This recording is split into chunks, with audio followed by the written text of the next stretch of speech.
Wow. Yeah, that's great. Okay, yeah, yeah, now we're live. So so that started for you back in 2020? Yeah, I had friends who again already knew about the show, and I knew about the show, and I loved vampire things in general.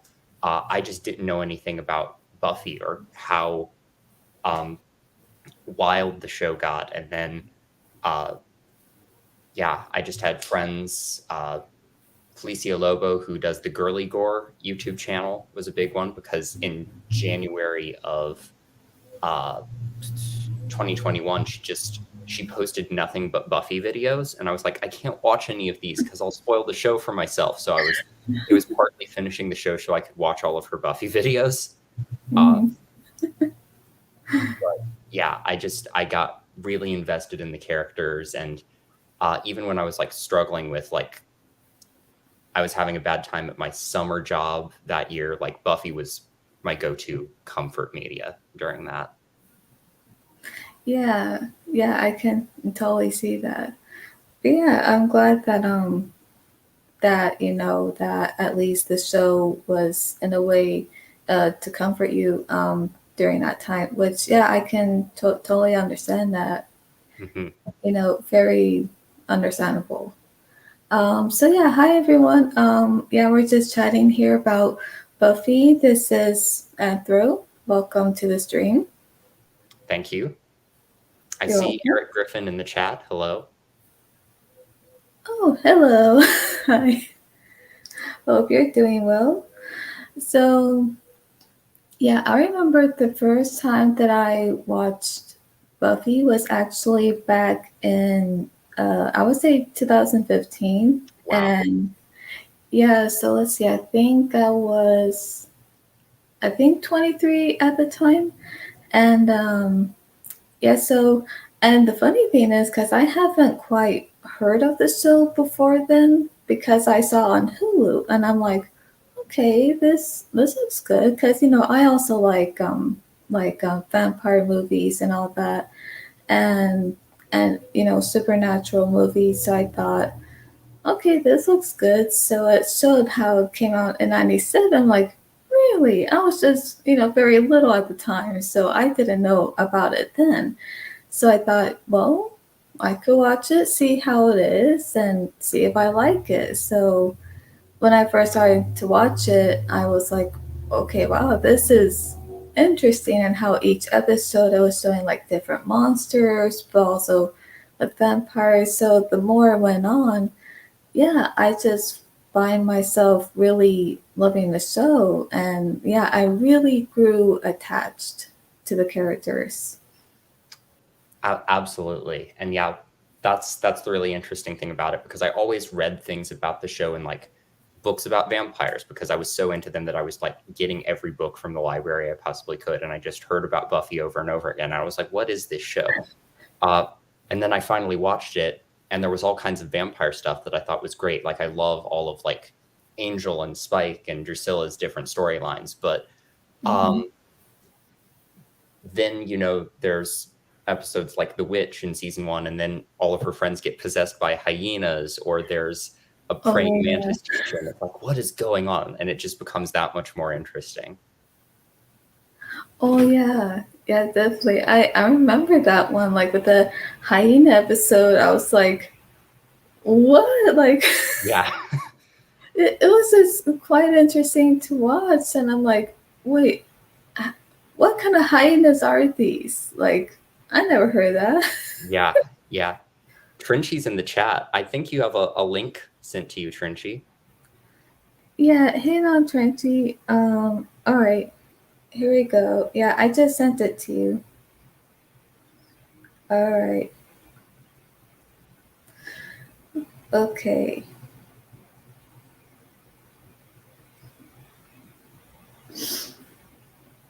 But yeah, it's just a really great show, and I just remember thinking, like, how come I haven't heard of this, until then? But of course, it's never too late, to Absolutely. watch it. Yeah, definitely for sure. Hmm. So yeah, okay. So here are the first questions. So one, how old were you when you first watched Buffy? Um, so when I started watching Buffy, I would have been uh like a late 18 years old. So starting yeah, I just turned 20 this year. So I started when I was 18 through being a 19-year-old, and now I'm 20 and I'm watching Angel. So Oh wow. Oh, that's interesting. Oh, that's great. Yes. Yeah, that's a great story. yeah. I remember, yeah, so when I was watching it in 2015 the first time, I was, let's see, it was before my birthday because my birthday is in November. So I know it was before that. So I was at least 23 at the time. Oh, I forgot. There are more questions. Then I Yeah, put my phone down. yeah. But yeah, like it Yeah. seems like late teens, early 20s is like a really good time to get into Buffy because you're really, you relate a lot to what the characters are doing. Oh, yeah. Yeah, I agree. Because it's like anyone watching it, I think, of a young child, I don't think they would quite understand what's going on or to really grasp, like the things that they show, like not just the monsters, but even the real life issues that even the characters are going through themselves. Hmm. So I don't think they would quite grasp it if a young child were to watch it, but maybe if you're a teen or around your 20s around there, then yeah, I think that would be a good time to watch it. Yeah. Yeah, And really funny story about that, actually. I know you said you're on season 4, right? yeah, I'm on season Yeah. 4. I'm not going to spoil anything, but in season 6, Buffy gets a job at a burger restaurant, and I got Mm. my summer job at a burger restaurant around the same time that I was watching those episodes. So I was like, Buffy understands my pain. Oh wow. All right. So here is Trenchy joining in. Brent, Oh, oh, I'm so sorry. Okay, I thought I added you. Okay, hey Nan. Wait, are you there? he was Oh there wait. for a second. Hey, Okay. Trenchy. Hello. All right. Hello. You're, I love your picture and your caption today. This is one of the greatest characters of all time. The Cheese Man. You haven't seen the Cheese Man yet, have you, Brittany? The oh the cheese man. Yeah. Um the funny thing is, because since I'm currently watching it, this is like the fourth time watching the whole show. Okay. Yeah. So I haven't watched Angel yet, but with Buffy, it seemed like yeah, this is my first time watching it. Okay. So you're on season 4. Have you seen every season before? Yes, I have. Okay. Yeah. Yeah. So I yeah.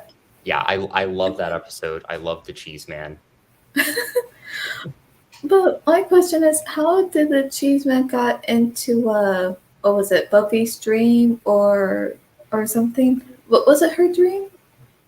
The Cheese Man shows up in everybody's dreams in that episode, and then he never shows up in another episode. They never explain him again. He's just like one of those weird dream things that just shows up. It's like that weird thing that makes perfect sense in your dreams, and then you wake up and it's like, what was that? And that's why I love Yeah. the Cheese Man. He just makes no sense. Well, yeah, because I remember when he was showing up, I'm like, wait, what is the deal with him showing up and slices of cheese? Like, is he trying to offer them a snack?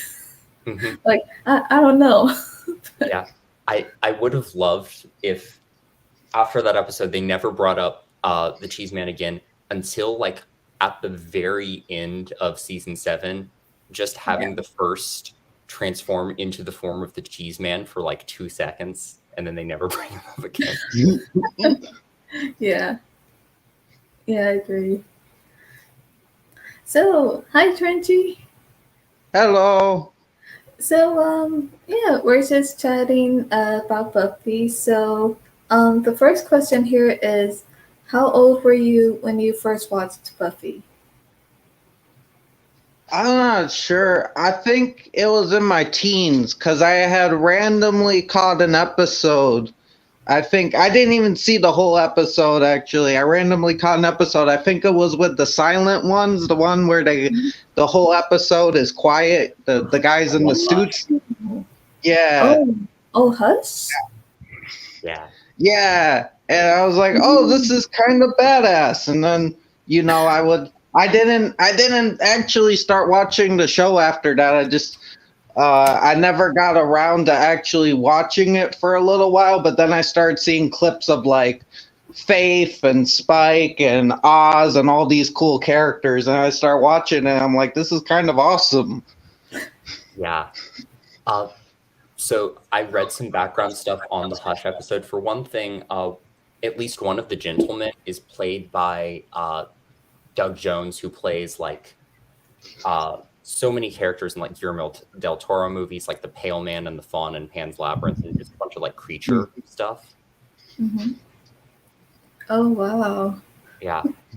And also that whole episode came about because people were saying that the show was like the only thing that people was making people watch the show was like the quippy dialogue, and it was just like, this show is leaning too hard on its dialogue. That's what makes it good. So they were just like, but what if we make an episode where there's no dialogue? And that episode like won an Emmy for best writing when there's no dialogue in it. So shows how just there's good storytelling. Wow. And that's the episode of Hush, right? Yeah. Yeah, it's funny because I was just watching that yesterday, and it's interesting how they did it with no dialogue. But yeah, I still liked it. I liked how it turned out. But the way they did, I think they designed how the gentlemen would look and seal their voices. Like it's creepy. They're unsettling to look at. Yeah, they're super unsettling. I think the thing that makes them even scarier is the way they don't walk; they just glide around. Mm-hmm. Yeah, they just glide around, but kind of like they're floating off the ground. And what's weird, they're moving their hands in a different way. You know what I mean? Mm-hmm. And I'm like, okay, are they somehow trying to seem? Are they trying to look like polite or something? I don't know. Yeah, I think that's what the idea is, because they're called the gentlemen, right? But they're these evil demon characters, but they're like presenting themselves in the human world as this like exaggerated version of a polite person. But they're there to steal your voices. Yeah, that makes sense. But yes, like stealing their voices so that way no one would scream when they take out their hearts. Like, oh, that is just brutal. Yeah, I do find it great that like Buffy's one just jerk face one night stand is the first one who gets his voice stolen though. I forgot his name. He's just the one who Buffy, sleeps with one night and expecting to have a meaningful relationship with, and then he just like pretends that she doesn't exist afterwards. Oh yeah. Wait, what was his name again? Yeah, he's like, I just remember he's a jerk. I don't remember anything else about him.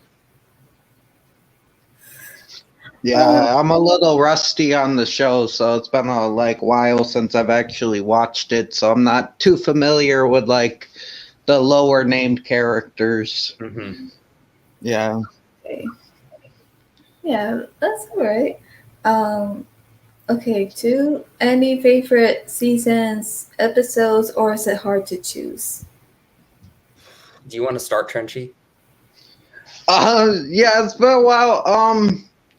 I think favorite season, I would have to go, what's the season with what's her name? The God, Glory or whatever. I really like that season. Season 5, one of my favorites too. Yeah, one of the best main villains. Like for main villains that stick out for me, it's definitely her. And then the like Frankenstein dude with the machine gun arm. Adam. Yeah, A lot of those people are don't like like Adam my or the two. Initiative. Yeah, that's like two of my favorite like main villains. Like I mean, because I don't really count Faith or Angel like villains and stuff. I don't really. Right. They're more. Yeah, because they get the redemption arc and stuff. But I thought season 5 was really cool. Season 3, you get Faith and Oz, two of my favorite characters. That's a good season. But yeah, either season 5 or season 3, probably. Yeah. I'm gonna go off that Trinity and say I do enjoy season 3 and I love Glory. I love Glory so much, and I love the Master because he's like a classic vampire arch nemesis Nosferatu guy. But my favorite big bad is definitely Mayor Wilkins from season 3. Oh, is that the one she pulls out the bazooka on? Like she randomly pulls out a bazooka? I think she pulls out the bazooka on Angelus in season 2. Oh, God. Yeah, I love the bazooka moment, but season 3 is, the chipper, like, very, like, clean-cut mayor who wants to become a giant snake and devour everybody. Yeah, yeah, that was like, yeah, I thought his character was interesting because it's like he's the bad guy and yet he's clean cut and he's this very neat, tidy person. He doesn't like germs, which neither do I, and yet he plans to do this thing. I'm like, okay, I never heard of a villain like this where he's so clean and so tidy, and yet he wants to do the most horrible thing. Yeah, yeah, he's so funny and yet so perfect in that way because he's just like, is that dirt on your nails, under your nails? You better clean those now. Now let's go massacre the population of Sunnydale real quick. And I love that like his last words are "gosh," too. Yeah. But yeah, he's also just like he's that total like authority figure who has like this front of being really nice and sweet, but also behind your back wants to kill everybody. Except it's not behind your back at all for him. He's just out there saying it. Yeah. Yeah, exactly. And and him being the mayor, it's like he does what he does, but he doesn't really do the dirty work. He lets other people do the dirty work for him, and including Faith when she comes along. Yep, Faith and then Mr. Trick, who's the one vampire they introduced at the start of the season, who I wish they'd kept a little longer. Yeah. Oh yeah, definitely. I don't think I answered your question about my favorite season, though. Oh, that's okay. Because I love seasons 4, 5, and 6. And I'll explain more about that when I like talk about my favorite character. But I love the whole Willow Tara story arc over those seasons, and I love seeing Buffy try to go to college and try to hold down a job. Yeah, and I think it's some of the best writing. In season 6, you've got the musical episode, of course. Oh yeah, that was a great one. Yeah. Yeah, my 3 favorite episodes are probably Once More with Feeling, which is the musical episode, Family, which is the one where Tara's family comes home and tries to take her away, and she says, "No, I'm not leaving," because these people are my family now. That one always warms my heart. Yeah. And then Buffy versus Dracula. Oh yeah, I like that one.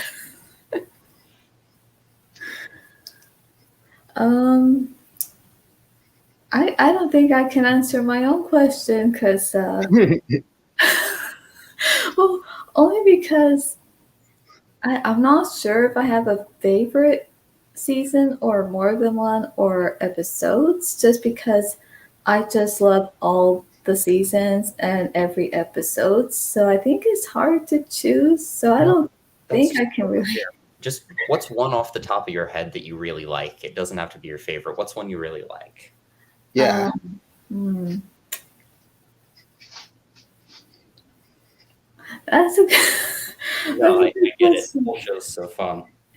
Yeah, like they're each one is great to watch. So I think with the seasons, that's hard to choose because I like all of them. The like a most liked episode. Oh, that's hard. Yeah, that's hard to choose as well. All right, so we got some comments here. Hello. Hey, Heather and Matt. Hello. Hello. Hope you guys are enjoying the stream so far. Oh, Heather says she saw the 92 Buffy the Vampire Slayer movie first, which is wild. And that the obnoxious guy who sleeps with Buffy once is named Parker, she thinks. Oh yeah, Parker. Yeah, that's right. At first I was thinking Andrew, but then I'm like, no, that can't be right. Yeah, there's a different character named Andrew. Oh right, yeah, that one. Oh, Yeah, jeez. I love Andrew in season 7, just trying to be part of the group and like filming all of them, and it's just not working. Yeah, like no matter how hard he tries, like he just can't fit in. Mm-hmm. Okay, so wait, so Parker was the one that died in that episode? I think Parker's the first one who dies in Hush. Yeah. Oh, okay. Because the funny thing is, I didn't recognize that it was him. I thought it was a different character. Yeah. I thought it was just some random character that we didn't even know. Yeah. That's the thing about Buffy, though, that I think is really fun. Like, there are moments where something just offhand, like off screen, will happen that could just happen to like a random character, but they'll be like, no, we want it to be this one specific random character from an earlier episode. So they'll just have, like, bring back the same like random extra just to have something happen to them to be like, look, it's all the same people. They all live in Sunnydale. We know what we're doing. Mm-hmm. Yeah, I think I find that quite interesting how they do that.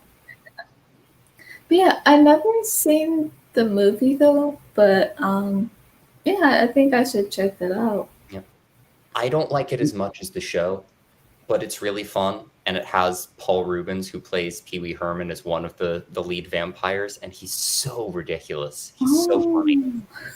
Yeah, I saw it recently. I'd say it's a good movie. It's solid. I would put the show over it just because of all the side characters. Like, I like the side characters of the show better. Mm-hmm. But like the movie is a really solid, fun, like little cheesy kind of action horror film. Yeah. Action horror comedy. Yeah, I feel like it's like just good proof of concept for the idea of Buffy, where she's like, look, this is like a kind of preppy teenage girl, but also she's a badass vampire slayer. And then the show just takes that and makes it something even more magical. Yeah, definitely. And oops, I almost knocked the phone out of my hand. What are your favorite like? Wait, what is this question? I put something in here. I'm like, wait, that doesn't make sense. I feel you. I know the feeling. I don't know how I typed this down on my phone of this question, but it says, "What? What are your favorite character stuff?" We can talk about character stuff. Like, wait, what? I think I meant characters, but it turned out stuff. I'm like, wait, what am I trying to say? You good? We can do characters.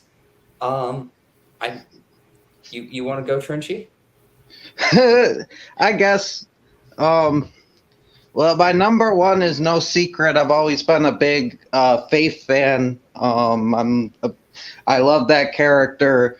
I love how complex she is, and I always like characters with like issues and problems, like not perfect people that Yeah. have a lot of pain and anger, and that's just Faith in a nutshell. And yeah, she does some bad things, even some arguably unforgivable things, but I like how in the end of the day she's not a bad person. She's just very lost and confused, and she's a teenager and doesn't really have the best guidance, and like there's a lot of factors that factor into Faith, but Oh I yeah. really like how she is a very strong character that is able to, in the end of the day, with some help, redeem herself and become the hero that she truly is.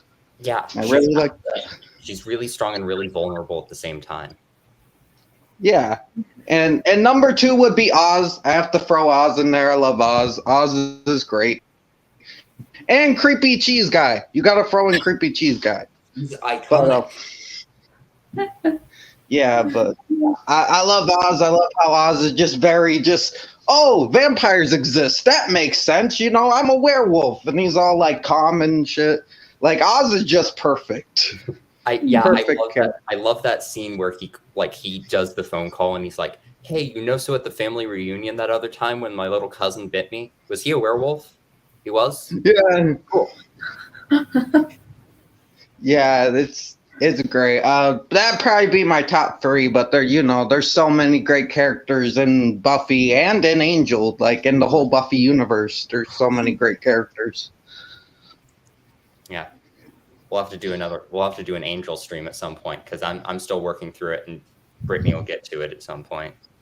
Yeah, I'm a big Angel guy. I actually like Angel a little better than Buffy. I think they're on par, but there's a lot of great moments in Angel that I really enjoy.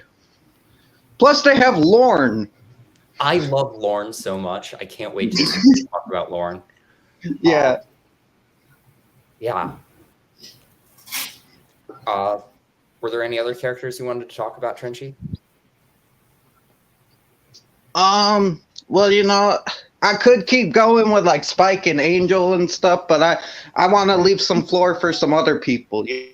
Of course.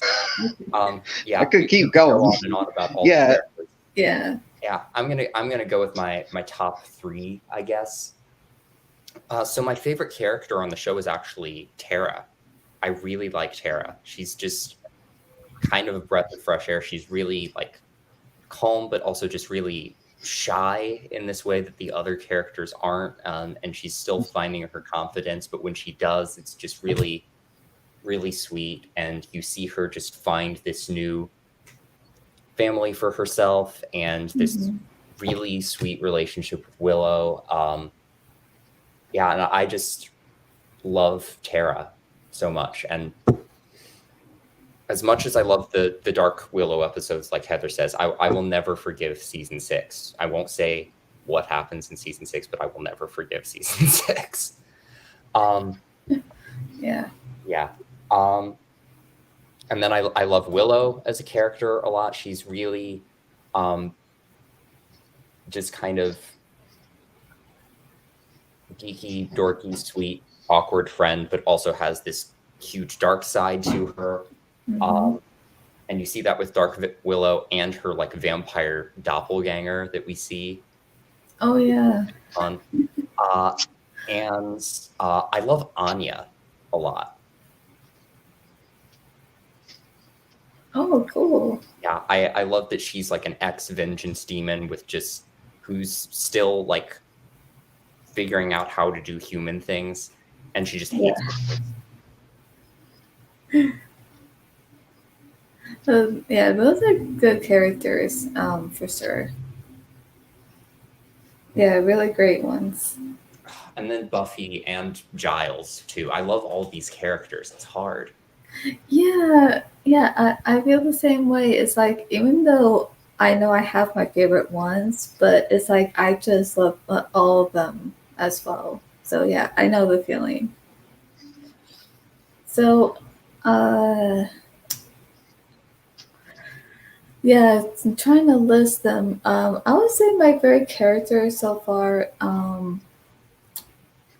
Well, it's hard to like mention only three, but I would just say uh, like Buffy, Willow, Giles, and Tara, um, and Xander as well. Although there's some things I don't like, certain things he does or says, Yeah. because can be very insensitive. You See, know? that's the really sorry. Yeah. With Yeah. yeah.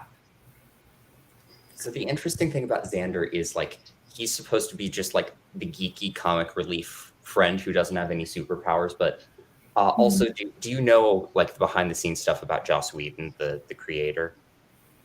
Yeah, I actually read about that.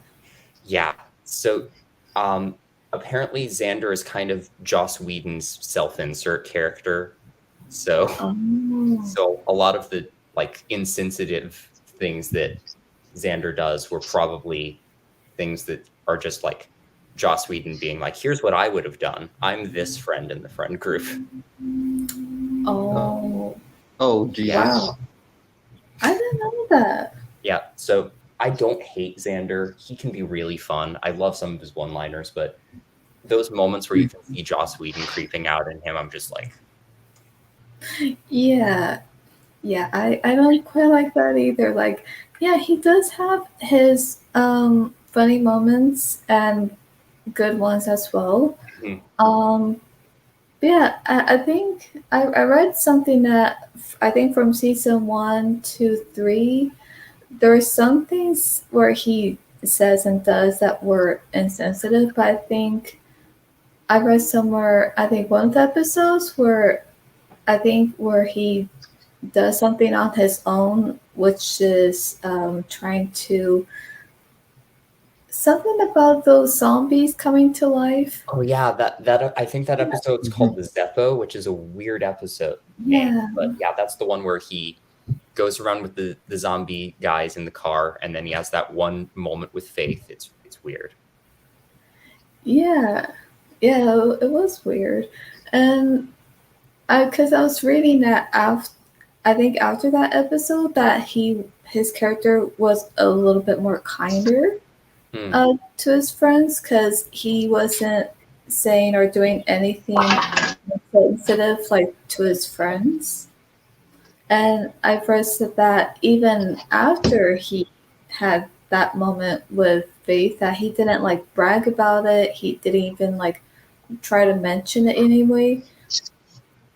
I mean, kind of, but at the same time, after that, again, it's been a long time since I've actually watched the show, but I remember it being that way, and I've heard other people talk about it where he never like explicitly brags about it, but he'll be like, "Let me go talk to Faith. I have this connection with her. I understand." And it'll be like, "Why Right. are you saying that, Xander? Did something?" Yeah.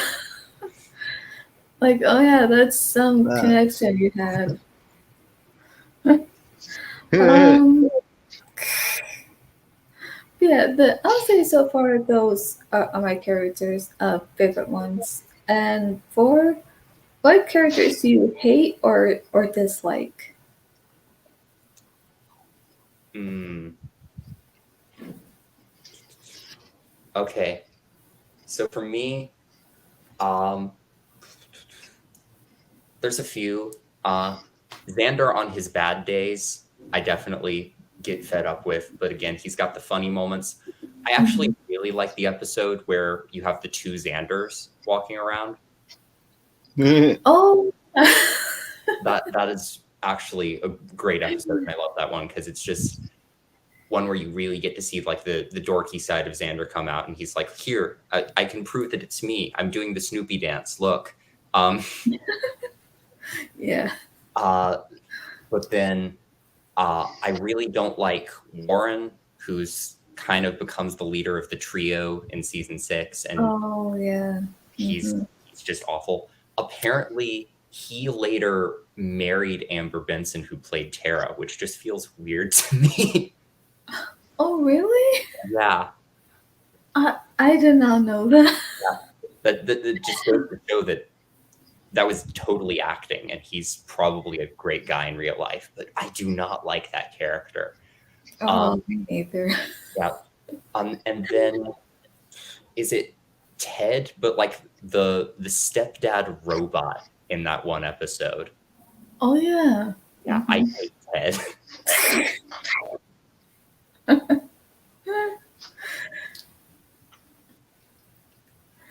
Yeah, I agree. What about you, Trenchie? Any characters you hate or dislike? I'm trying to think because there were characters that got annoying at times, and Mhm. I'm trying to think of a bad guy in the show I actually wanted to die. Like, because usually in some shows I'll be like, "Oh, he's a bastard, kill him," but a lot of the villains in the show were just fun to watch. Mhm.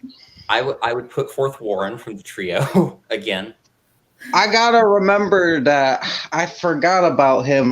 Nathan Fillion, as that like religious kind of demon or whatever or monster. Caleb? Yeah, Caleb. I guess he was a pretty good villain. He was pretty detestable. Wes too. Wes at first, I wouldn't say he's a villain, but Wes at first was kind of annoying. I didn't like Wes, but then he grew into a good character. Yeah, they do that. Yeah, I saw this. Yeah, this meme of like Wesley in the original on Buffy, and it's like Viggo Mortensen like completely shaved with like this nice suit, and then Wesley on Angel, and it's like Viggo Mortensen as Aragorn in Lord of the Rings with like the gritty beard and the long hair. Yeah. Oh wait! Is Dawn the little sister, Heather? Because Buffy's sister was kind of annoying. I'm not gonna lie. I think that's the point, though. She's supposed to like, oh, my little sister, but then you see them bond. I grow to love Dawn. It's hard for me with Dawn, man. But like, yeah, I can get that though. She's supposed to be like that, so that makes sense. But I don't know. The show's hard to think of character. I would have to rewatch it. But it's hard to think of anybody I really hate because usually they grow as a character. Like Wes, he grew, and I mean, it took another show to like actually put a lot of work into it, but he actually became a really great character, even though he was kind of annoying. Mm-hmm. Oh yeah, I love Cordelia through the whole show, Buffy and Angel. I never really found Cordelia annoying though. I mean, she had that weird thing with the shrimp, and like she was always fun to me. And even Harmony. I should find Harmony annoying, but she's so funny. I can't. Yeah. She's so sad. Like when she goes to Spike and she's like, Buffy's gonna kill me. You gotta save me. I tried to kill her. I didn't know what to do. It's so sad and pathetic. I was like, oh, I gotta feel bad. Yeah. I also love the one moment, and I think it's season 5, where it's just like Buffy's going to be so scared when she finds out about Harmony, and then it's just a smash cut to Buffy like not being able to stop laughing because she found out that Harmony has minions. Yeah. But yeah, based on what you said, Trinchy, I love Caleb. And have either of y'all seen Firefly? Oh, I love Firefly. It took me the longest time to realize that Mal and Caleb are played by the same person. Yeah, he reuses a lot of actors. Because I guess he did another show called Dollhouse that's I heard is good. That has Eliza Dushku and I think Wash from Firefly. Gotcha. Yeah, I need to watch that one at some point. Yeah, I haven't seen it yet either. But yes, Trinchy.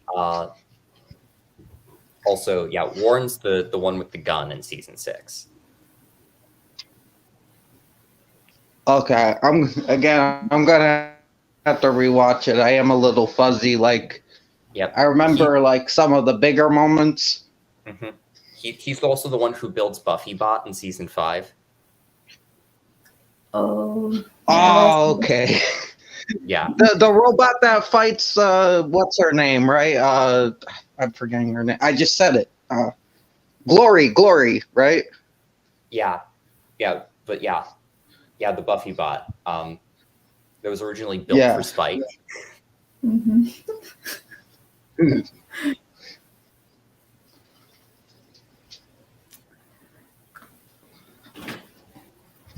Oh, that's interesting how Spike wanted a robot, but for her to look like Buffy, like, okay, wow, he really likes her, so he's taking it to another level. Yeah, and but he'll still like just aggressively deny that he likes Buffy on any level. Yeah. Yeah, sure. Yeah.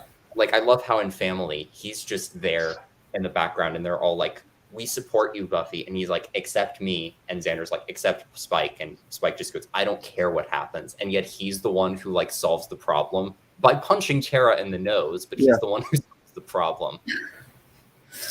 Oh wow. That relationship's always interesting to me because that relationship is a good relationship, but it's super toxic at times from both parties. Both parties treat each other like shit. Yeah. It's like, okay, like the most interesting relationships for Buffy were definitely Spike and Angel. But like Riley was the healthiest relationship she ever had. He's kind of bland, but he's the healthiest like boyfriend relationship she's ever had. Yeah, I agree on that. Do you have disliked characters, Brittany? Yeah, there's quite a few. Like, I would say now, of course, I do like Faith. I don't hate her at all, except I think when she did those things that weren't good and she was going down the wrong path, I was just like kind of like feeling bad for her, and I'm like, okay, I'm kind of hoping she'll turn the other way, become a good guy. But other than that, I did feel bad for her. But the characters I did not like was like Glory, because like with all the things she was doing, I'm like, oh gosh, like this is terrible. Nothing's gonna end well, and of course it didn't. And so yeah, I didn't like the things she was up to. So I think mostly like some of the villains I did not quite like, because I'm like, okay, this isn't going well, or some of the things that they were doing or saying, and then I'm like, kind of like, I feel fed up with some of the villains, and I think one of them I don't like, even though we don't see that often, is Ethan Rain. Like, I love Ethan Rain. Oh, you do? Yeah, he's just this little scheming guy in the background, and he's just like, I have this plan to, make all the masks in Sunnydale turn everyone into what they actually are, or, I love the band candy episode where everybody starts turning into kids again. But he's like classic supervillain guy who's just like, I'm gonna, infect everybody in Sunnydale for this ulterior motive. But he's just like this goofy guy from Giles's past, and he's just always like, oh, it's you again. Because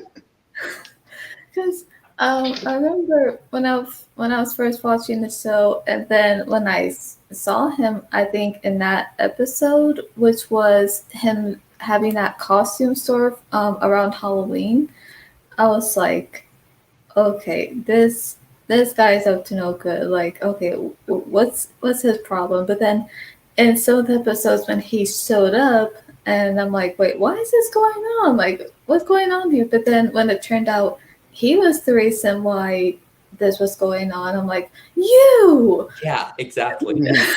Again, like, he's totally a villain, but like, he's such a good, like, rubbing his hands together, like, mastermind who also just kind of messes things up sometimes, that he's just such a fun villain. I'm always happy when he shows up. Yeah, that's great. Although, yeah, I think he just gets under my skin because I feel like when he shows up, I'm like, oh, okay, there you are again. Like you are trying to cause trouble, like one way or another. Like, okay, what's the deal here? Like, okay, you're not the main villain, but you show up here and there. Like, why? Do you want attention? Are you trying to uh, like, does he have some kind of motive for what he's doing?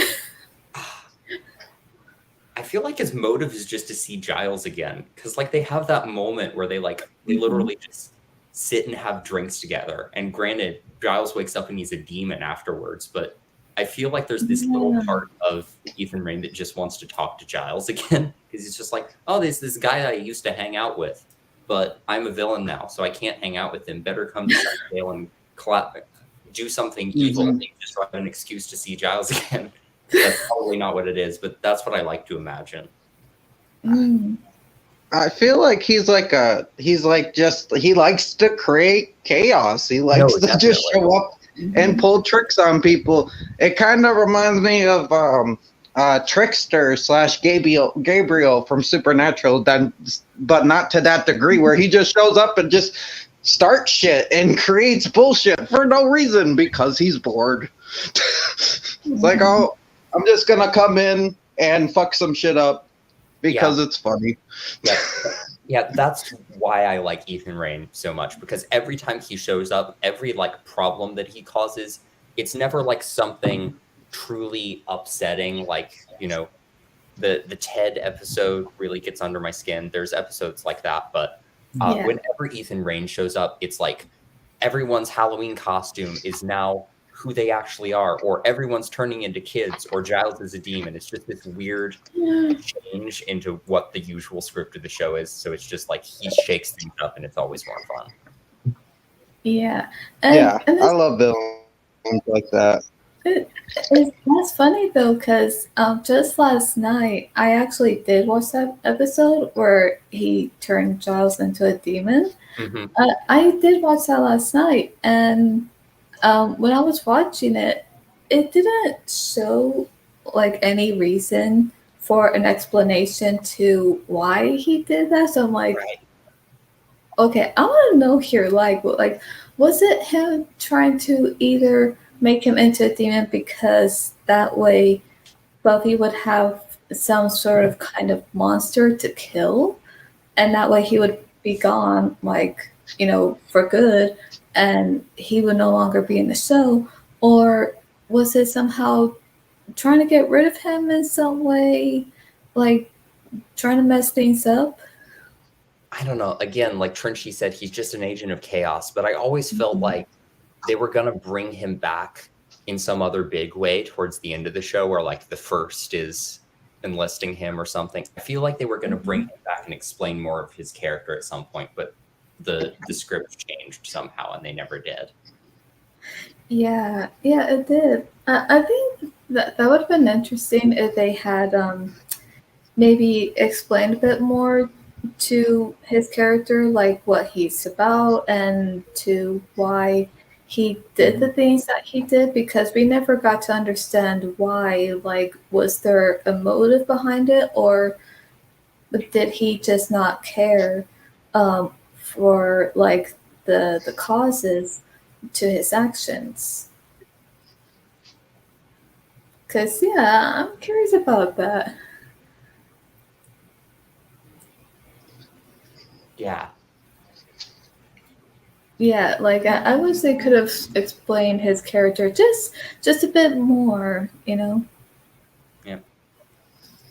Okay. Hello, Natalie. Hey, cool channel dread. Hey, He Natalie. says he even has a bust of Loki to give you an idea of what he's all about. So he has a little effigy of a trickster god, with him. So he is the trickster character of the show. Okay, and 5. If you were to change one thing, what would it be? Okay, it's easy. Change the ending of season 6. Yeah. Keep Dark Willow, because I think Dark Willow's cool, but keep Tara too. Like Yeah. after Tara was gone, spoilers, in season 7, I was just like, it's just not the same anymore. It's just not. Like, even if they brought Tara back as a ghost, like as a reoccurring character, just like hanging out with them, but as a ghost now, that would still be fun. But Yeah. taking her away just for a reason to create Dark Willow, it just like, it was a huge climax for season 6, but then when they go into season 7, it's just like, it just doesn't, it's not the same anymore. Yeah, I agree. And I think, of course, when they killed Tara off the show like that, I just think it was too soon. Yeah. Like I was not expecting that, the first time watching it, and I was like in shock, and I was just like, what? Wait a minute, hold on a minute, what just happened? Yeah. And like that's something Joss Whedon loves to do, is just kill off beloved characters when you're least expecting it. Like, especially in the middle of like lighthearted moments, just to suddenly go like, Yeah. oh, you're having fun right now. Here's this really upsetting death that's gonna make you feel awful. Have fun. Yeah. And sometimes that works in like a really big way that can be really meaningful. And I think there is that there to some degree, but why'd you have to take Tara? Yeah, like why? Because the things were going well, and I know at first things weren't probably going well between Willow and Tara. But even though she was trying not to use magic, and just when they were trying to make things work within relationship, and just when I think things were going to get better between them, and yet that happens, I'm like, oh no, and I'm like shocked. I'm like, okay, what? And I'm speechless because I don't know what to say at the moment. Yeah, and it's just like, they've killed other characters before, and that crushes you. But they've made ways to bring them back. And then, but Willow even tries to bring Tara back, and it's just like, nope, the cosmic order doesn't allow it. And it's just like, of all the characters that you're not letting us bring back, this one. I feel like, though, that some shows you need like actual death, you need consequences and stuff. I get what you're saying, and I get that they bring back characters all the time. Like, I think Angel's died, Spike has died, and like I think even Buffy died at one point. Yeah. But yeah, like, when they bring Buffy back, there's still consequences to that. Like at the beginning of season 6, Yeah. like there's all of this emotional damage and baggage that comes with bringing Buffy back. But Yeah. I do agree that some deaths should be permanent. And another episode that hits really hard for me, and that I don't know if I can watch again just because it hits me so hard, is The Body. Oh, yeah, that one. Yeah, that was really hard to watch. Yeah, especially because there's no music in that episode at all. It's just silent and sad, and it's beautifully done, but it hurts to watch. But yeah, that was a very like final moment of death. But if you're gonna make it be any character that you can't bring back, please don't make it Tara, because Tara just brought something special to the show. And making sure that we can never have that again just feels like a betrayal to me. It would have been interesting if maybe you killed Xander, because he's a day oneer. He's from season 1, and that would have been like a blow, because that's like a main character that you followed through the entire series, who just suddenly died. I know he loses an eye because Josh Whedon's like, there needs to be consequences. We'll take his eye out, and yeah, it's like that's a total Joss Whedon move, though, because he's just like, kill Tara? Sure. The character that's based on me, we'll just take his eye. We'll take his eye. But killing Xander actually that would have been a move because like that would have hurt. I mean, Tara hurts too, but that's like someone from day one. The other thing, since am I allowed to just spoil things? I've already let the Tara dies cat out of the bag, so can I just go full spoilers? I mean, I yelled out Buffy died, so yeah. My bad. But Anya, at in the very last episode, it's just like she's gone now, and Xander's reaction to that is just like, yeah, that's my girl getting into messes where she's not supposed to. And he's just like, that was your longtime girlfriend who you almost married. If there was any time where I wanted to see Xander show a lot more emotion, it was that one, and they didn't do it. No. Yeah, I agree. So, what about you, Trenchie? What would you change in the show? Actually, going there's one thing that I found interesting, and I thought about this for a while, and I could be wrong. It's been a while, but when Buffy dies, again, spoiler alert, we get to see everybody kind of deal with her death. Besides one important character, we never get to see Faith's reaction. I think she's in prison at the time. I'm not sure if she's in the prison or the coma. The timeline's a little fuzzy. Yeah, if she's in the coma at that time, I don't think she could have. I don't remember exactly how. I don't think she's in the coma at that point. Yeah, go into the coma. God. I think the coma was after maybe season 4, or maybe it might have been in season 4. Oh man, I don't remember, because I know there's a part at which they're shipping her off to prison, and then she shows up in Angel for a little bit, and then maybe she goes back to that was during. Well, she goes back after the Angel episode. She goes back with Willow. Kind of collects her, and they go back to join Buffy for, I think, season 7. I could be wrong. Okay. Or season 6. A couple times on Angel. I don't know. But yeah, if she was in the coma at the time, that wouldn't have worked.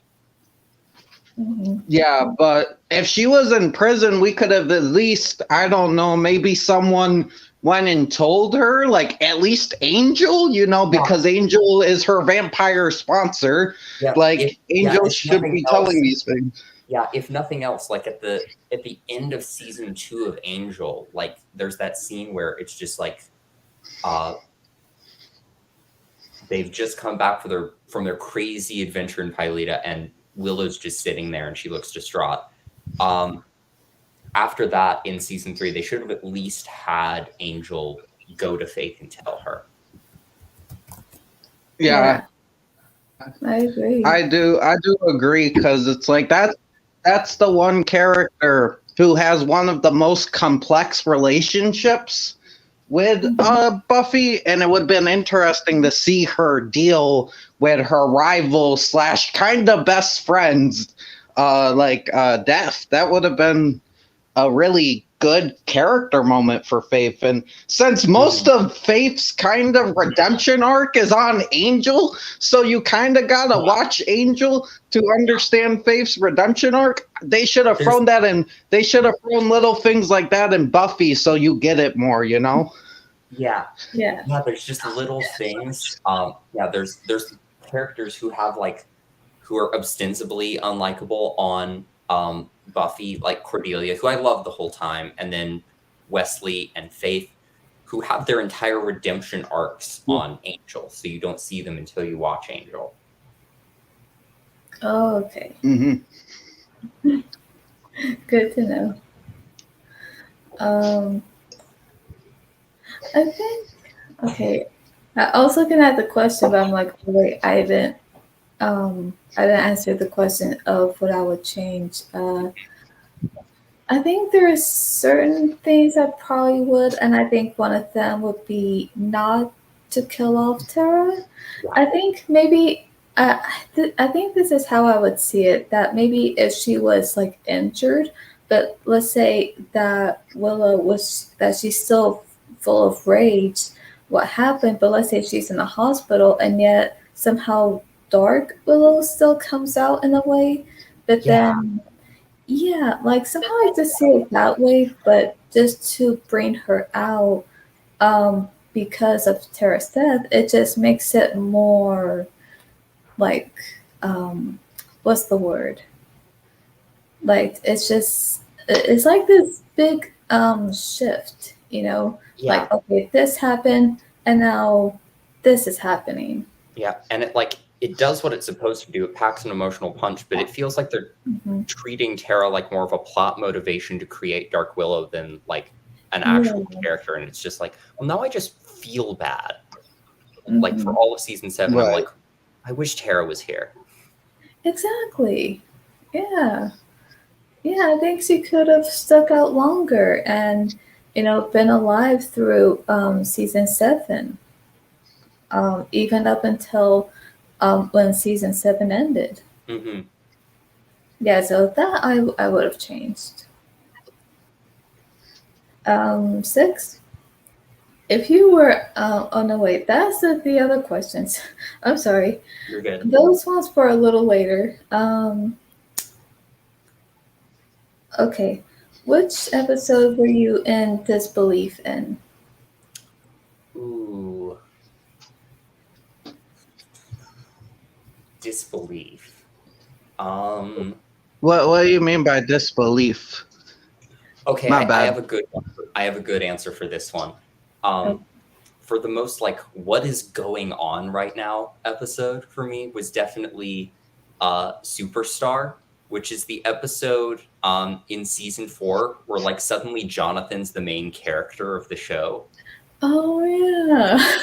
I love that episode so much because he's just like this like James Bond type character, and like everything about Buffy has suddenly changed because of like this random guy who's been sitting in like the background this whole time. Oh yeah. Yeah, I remember watching that, and yeah, I remember thinking the same thing. I was surprised. I'm like, wait, what? Like he's so popular, like everyone knows him, everyone seems to love him and all that, and they go to him for different things. I'm like, wait, how is this happening?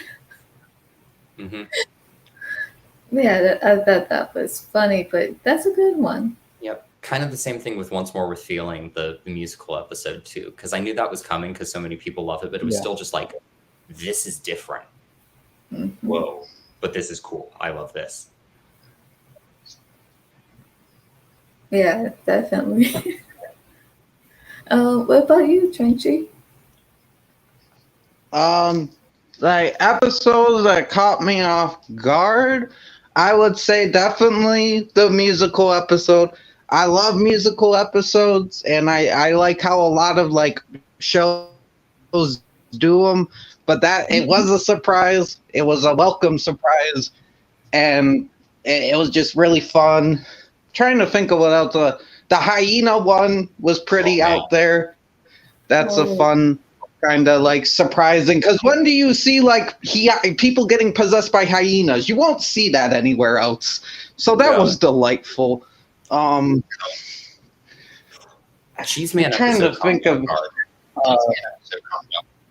Oh well, yeah, I love Cheese Man. Like Cheese Man, we needed more of him. That's another change I would make. More Cheese Man and just random areas of the show. Yes, again, just like random dream sequences. Like I love that they commit to he's only in this one episode, but I still wish that like the first turns into Cheese Man for like 1 second during like that first episode of season 7 where like the first just turns into like all the big bads and then turns into Buffy. Just for like one brief second, we should be Cheese Man. And Spike just be like, who the hell are you? Yes.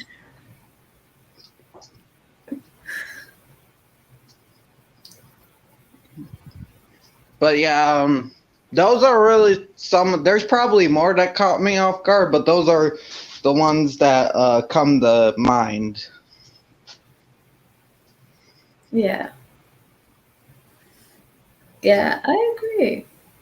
What about you? Um, let's see. Yeah, I think that there's probably some episodes I was also caught off guard. Um, trying to think anything that I remember.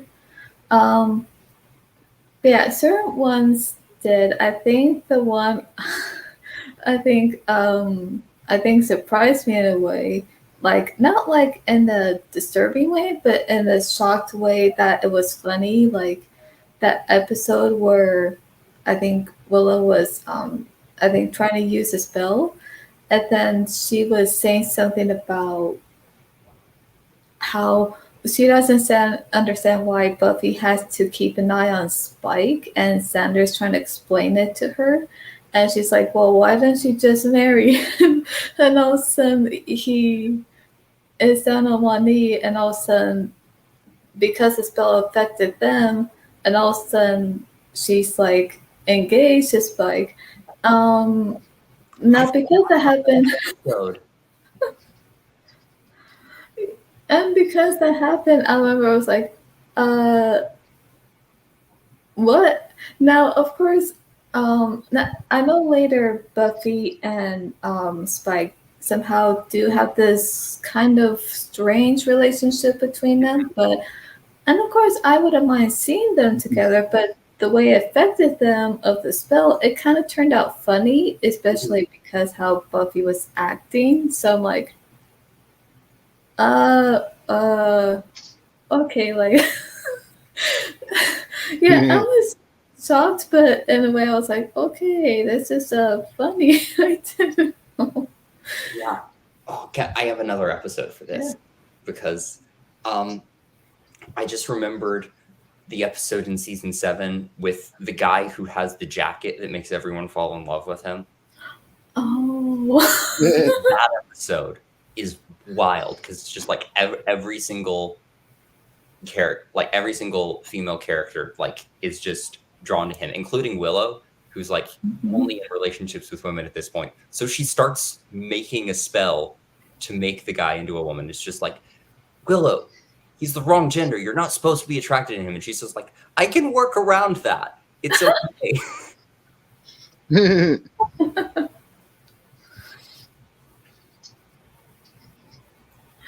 Oh, wow. Yeah, I must have forgotten about that one, but yeah, I remember that. Cool.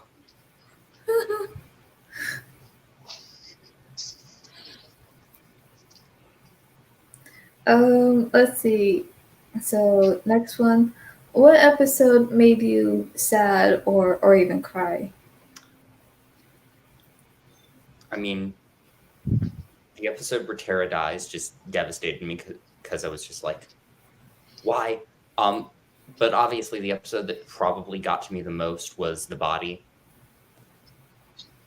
Oh yeah, that was very I sad. felt like a hole in my chest after that one. Yeah, that was very sad Mhm. because I remember seeing that, and it was very quiet, no music, and the way it played out like that, I remember just feeling like almost like I didn't know what to say, and Mhm.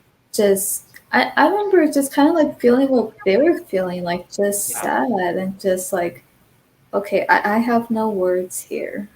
Yeah, it felt like I was experiencing real grief with those characters, and I had to go hug my mom after I watched the episode.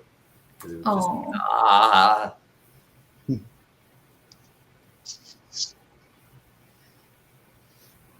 Yeah, definitely.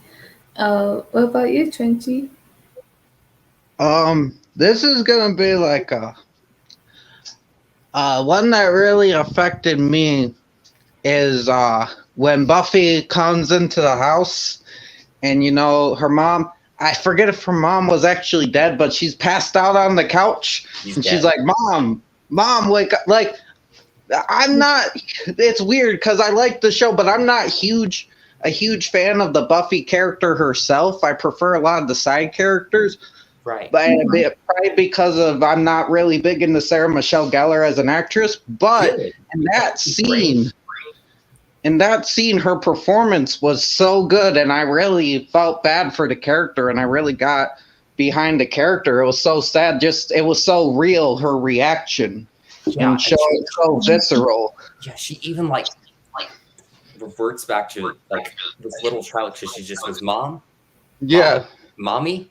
um, Mhm. yeah, it's like Yeah. damn. Yeah, Okay, guys, Jesus, that was one of like there's only a couple probably episodes of I mean between Buffy and Angel there's only a couple episodes that affected me like that, and that was like the one from Buffy that really did a number, because it was just that one scene alone, how well done that scene was. And I got to give it to Sarah Michelle Gellar for just giving a really great performance.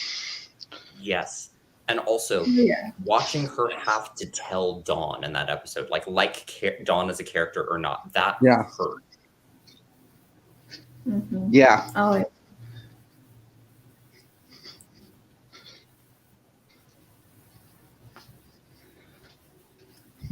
Yeah, I agree. That was very sad. Um, yeah, there are some. I think there's probably a few episodes that actually made me, um, yeah, felt sad. But I think, and then there are some I think I did got teary eyed, and one I think that made me cry is when at the end of season 5 when Buffy dies, because I was not expecting that. I just thought somehow she would found some other way where that wouldn't have to happen, and there would have been some other way to execute Glory's plan. You Mhm. know, so I did not see that coming. I do love Buffy's gravestone though, and the way it just says she saved the world a lot on it. Yeah, but yeah, when they brought her back in season 6, I was like, okay, I didn't know they were gonna do that. Yeah, and then they immediately, like with that, they just take Willow to this dark place where it's like, whoa. hmm Yeah, yeah, it did. I think that's when I think things were probably getting out of control, when she was using magic a lot and just to bring her back. Hmm. Yeah. Um what episode disturbed you? Ooh.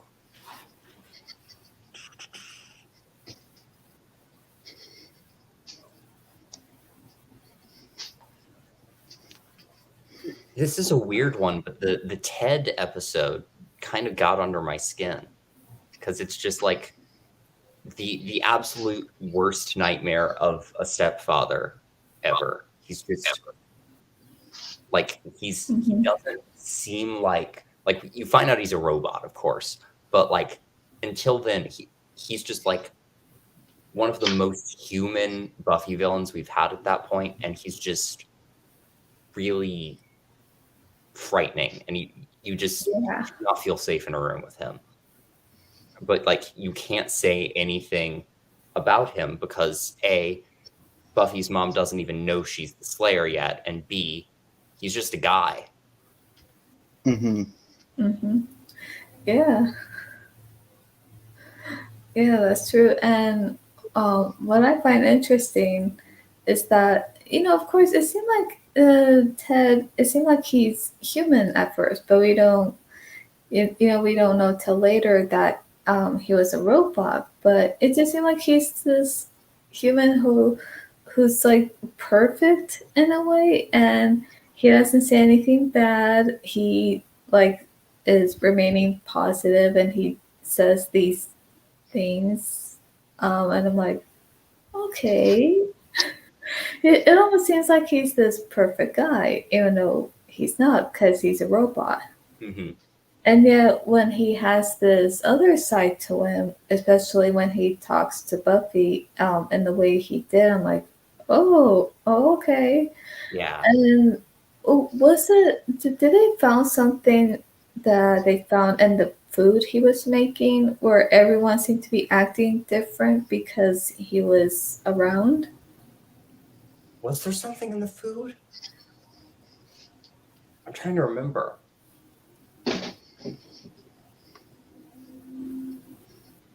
I'm guessing so, but yeah, he's just like this perfect model person. But because of that, Yeah. he can't stand to see anything weird or imperfect in anybody else because it doesn't compute in his brain, and he tries to fix it in like the worst way possible. And, Hmm. like he has this very like old world, like these are the gender roles. This is my wife. You have to be like this, and it becomes very threatening to Joyce too, and that's scary. Hmm. Oh yeah. And yeah, I think it was sometime later that I think they did found something in the food he was cooking, because I think it was the cookie. Oh yeah, I remember at some point, I think when Xander took a bite of one of his cookies, and all of a sudden he started to act a little different. And Mm-hmm. then I think someone noticed. I think it was Willow. I think she knows there's something in the food, so I think she kind of um, I No, think you're right. was, I remember that now. yeah. So I forgot what it was they found. There was something in it where they try to act like him in a way. Mm-hmm. Like all happy and all that. I'm like, oh, okay, wow, that's really weird. But yeah, yeah, John Ritter, yeah, I think he did a good job playing Ted. Yeah.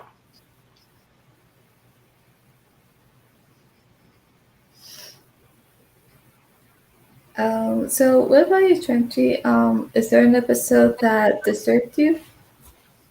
Um, well, gotta bring up the Hush one again with the gentleman, of course. Oh, That gentlemen. very disturbing premise, very creepy. But another one is with the ghost children. I think there was one with the ghost children come back and they were abused, and Oh, I think they go after members of the group. mhm. I Which always which found that creepy. which season is that in? I'm not sure. I remember. I think it was Xander and the other dude. Uh, Oz? I think no, not Oz. Riley. I think Riley. They get kidnapped by ghost children, who they accidentally summon, and they're like the ghost children were abused. It was disturbing though because you're dealing with abused ghost children. I don't remember too much about it, but I just like the premise of these like Okay, abused children coming back from the grave. is this the I'm episode gonna have with to like look this up. is this the episode with like the sexually repressed ghost house? Like the one where they're having a house party and they're like, here, put your arm on the wall here. You'll have an orgasm. It's just like these children were Maybe like I don't in this remember. yeah, like there's these kids who are like in this super like Catholic school, like they're going to investigate what they think is ghosts. And they go in, and it's like there's all this repressed sexual energy in the house because of like this like super religious person who is like putting the kids in their place.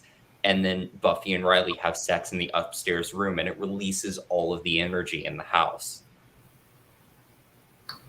Yeah. Well, That might be it. That might be it. All I remember is the creepy ghost children. I forgot about the weird sex shit. Yeah. or, or, Jesus. um, or was it the one? No, it can't be that. I don't think it's the one where I think somehow you see these two ghost children, and yet I think Buffy's mom is trying to do something. She creates this kind of group Was I it love that. that? I love that episode. That one's Gingerbread. It's the one where like the kids are like kind of playing around with like the Hansel and Gretel thing. Oh, yeah. But they're like pretending to be these drowned kids, like these kids who were killed by like evil devil worshipping witches, and they like have been doing this same thing for years. But um, yeah, they make Joyce start like this anti-witch um, group, Hmm. and yeah, not knowing that Willow is a witch, and it's just like, oh, it's frightening. But that's also the episode where I forget her name, but she's the student who like, gets turned into a mouse or a rat for like seasons on end until she finally gets turned back. She's just like in like a little glass cage in Buffy's room for like all of season 4 because she got turned into a rat in that episode, and then she doesn't come back until like season 6 or 7. Hmm. Oh, yeah. Yeah, that I remember. So Natalie here, she's my sister, so Oh. she did not know that John Ritter was in the show, which yes, he was. He played Ted, the perfect robot, as we can put it. Um, but yeah, so she's shocked because you know, we actually grew up watching like Eight Simple Rules and Three's Company, and so because we just love that show, and it's just so funny. So yeah, I remember seeing him in that episode. I'm like, what? John Ritter? I didn't know he was in this show. Oh, that's interesting. So yeah, it was a nice surprise to see him there. Although it would have been nice if he played a different character, because for him to play that character, I did not expect. I was like, oh, okay. Yeah, Ted's a lot. Yeah, yeah, he is. So was there maybe a moment or any moment within a show where it was just funny and then you just laughed? Oh man, definitely. I'm just trying to remember. There's definitely some moments in Once More with Feeling, the musical episode that I go back to a lot. Like just the one guy outside the dry cleaners singing about how they got the mustard out of his shirt, or like they just pass somebody on the street singing about how unfair her parking ticket is. Mhm. And I also love the moment in Buffy versus Dracula where Xander just sort of kind of starts turning into Renfield, and he's like trying not to act like he's trying to eat this one fly, and he's just like, yeah, I'm perfectly normal. My face is over here, but my hand's back here trying to grab this fly. Yeah. Oh, I think I forgot to mention what disturbs me. No, there's certain episodes that did. Now one of them I will say is Hush, just because the way the gentleman looked and how they steal people's voices just to rip like 7 hearts out. I'm like, oh, like okay, that's just graphic. That's just brutal. And yeah, so that one I think disturbed me because I think even the way they look, I'm like, like I don't want that in my head when I sleep. Yeah. And and I think there are some moments with certain episodes that just made me laugh. And of course, I'm going back to Hush again because there's a moment where I think who was it that asked how do we kill them? Oh yeah. There's the whole moment where like Giles puts together the slideshow for Mhm. them, and Yeah. then they have little whiteboards that they're holding up to ask how do we kill them. Hmm. And it's funny how Buffy did something and it looked like something else, and they're confused, like what? And I'm laughing. So Yeah. she has to take out her steak to do that. Yeah, that's a good moment. Another really funny episode is Tabula Rasa, the one right after Once More with Feeling, actually, where Willow accidentally wipes everybody's memory so they don't remember who they are. Yeah. So they decide that Spike and Giles are related, and Spike is named Randy Giles, and yeah, Xander's like, oh look, it's my name, it's Alexander Harris. So they call him Alex for the rest of the episode. It's so good. Yeah, that was good. And yeah, quite funny. Like how they lost their memories, and it's like they don't know who they are, so they just kind of assume like, oh, this must be me, and it's like, what? No. Yeah. What about you, Trenty? Like, is there a moment within the show where that you just laughed at? I really love the moment where you got the woman getting attacked in the alley, and then Spike saves her, and then proceeds to insult her and give her good advice while insulting her. It's great. It's like, take a cab. Don't dress like a hooker in the dark alley at nights. Yeah. No, Like that's probably. I love that scene. Yeah. I mean, again, it's still kind of the guy in the dark alley's fault there, but that is totally in keeping with Spike's character of being like, I'm gonna do a nice thing, then to cover the fact, but then to prove that I'm still not a nice person, I'm gonna be an asshole about it afterwards. Yeah, I love Spike, man. He's such he's a good guy, but he doesn't want to accept that he's a good guy. He will never accept it. Yeah. It's kind of cool because it's kind of like you got Angel, who's a good guy, but he's got this pure evil inside of him that he tries to hide. Well, Spike is like trying to be a bad guy on the outside, but on the inside, he's a good guy. I like that different contrast. Yes. Yeah. Yeah.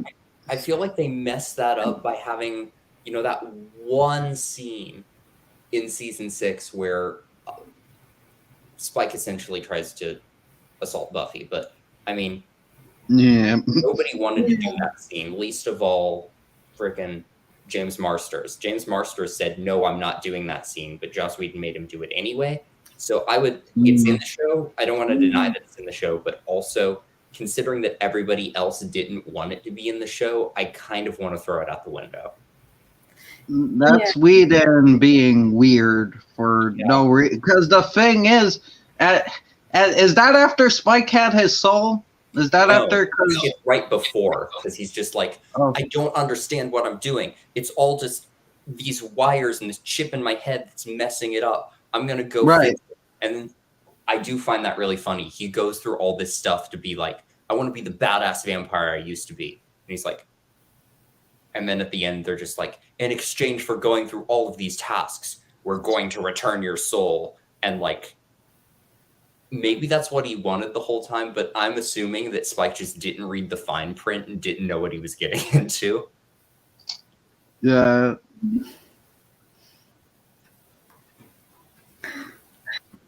Any other funny moments, Trenchy? Well, I love all the shrimp stuff. Yes. Where they're randomly bringing up, like, a world without shrimp or a world with only shrimp. And then Angel goes ahead in the Angel show. They bring it up again in a very serious moment. They randomly bring up the shrimp thing. Oh my God. Like, I haven't gotten there yet, but I'm so excited for that. Oh, you're gonna die, dude, especially how they do it. It's fucking funny. But yeah, there's just the random things about shrimp is just funny. That like the Buffy doing the weird hand motion, that was great. There's a lot of great funny moments in the show. Okay, I will also say So one, very recently on my campus right now, we just had an event called Geekathon that's basically like a mini Comic-Con that the students put on. And the theme this year was like portals and other dimensions. And we didn't end up doing it, but I had put forth the idea of acknowledging the world without shrimp and the world with nothing but shrimp in our decor by just like putting a little piece of shrimp somewhere in the room. Oh, really? Yeah. Wow. We didn't end up doing it, but everybody was very on board with the idea, which made me happy. Also, I love the running gag with Anya and the bunnies. Yeah. Oh, is that the one where she's on the table and they're doing the spell or whatever, the portal's above her, but there's bunnies on the ground, so she's terrified of all the bunnies running around on the ground. Yes. Also in the season 4 episode where she goes to the Halloween party and they're like, dress is the scariest thing you can possibly imagine. She shows up in a bunny suit. Yeah. And she has a whole verse about how bunnies are probably responsible in Once More with Feeling. She has a whole like verse where she interrupts everybody else in the I've Got a Theory song. Mm-hmm. Wow. It's quite interesting how she's afraid of bunnies, but why is that though? I think they kind of try to explain it with like her backstory. You remember like her old boyfriend who comes back as like an ogre or a troll later?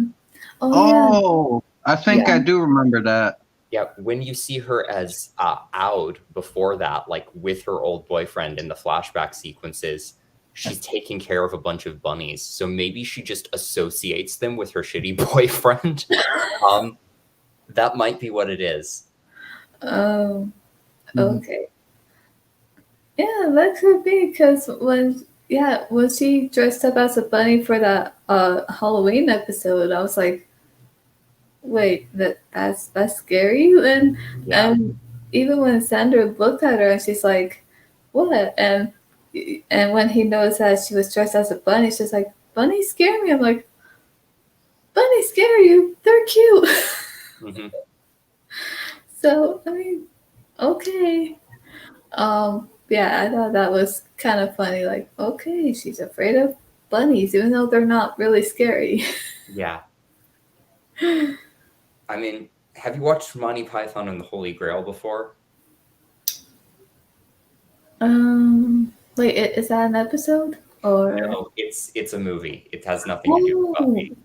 Oh, I haven't seen that. It's a really funny movie. It's really good. It's like this parody of like King Arthur and the Knights of the Round Table. But they encounter a killer rabbit. Oh, they do? Yes, and it's great. Bunny, but he's like taking out all of King Arthur's soldiers while still being this tiny bunny, and he's just hopping around. He's biting into them. He's cutting off their heads. But it's just this tiny little white fluffy bunny outside of this cave with just a bunch of bones surrounding it. It's ridiculous. Oh. It's so good. Oh, wow. Yeah, I would have to check that out because I never heard that. Mm-hmm. Let's see. So, was there a moment where you kind of felt like, okay, how did this happen? This doesn't make any sense.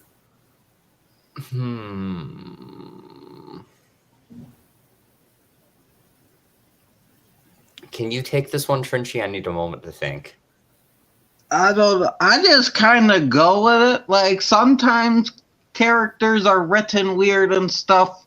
Like, there are some, like, written decisions I don't really agree with. But, most of the time I would, it's a crazy show where, like, they're summoning bunnies and there's, like, demons and vampires and werewolves and ventriloquist dummies and all this other stuff trying to kill you. It's like I just kind of go with it, but yeah. I'm trying to think. I'm trying to think. Like, I know.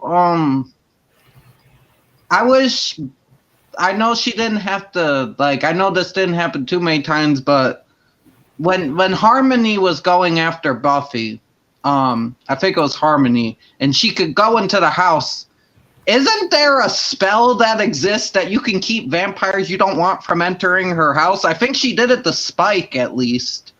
I was like, why not do that? Why instead of being upset that she can get into your house, why not use the spell? I think she had the spell at that point. I'm not sure.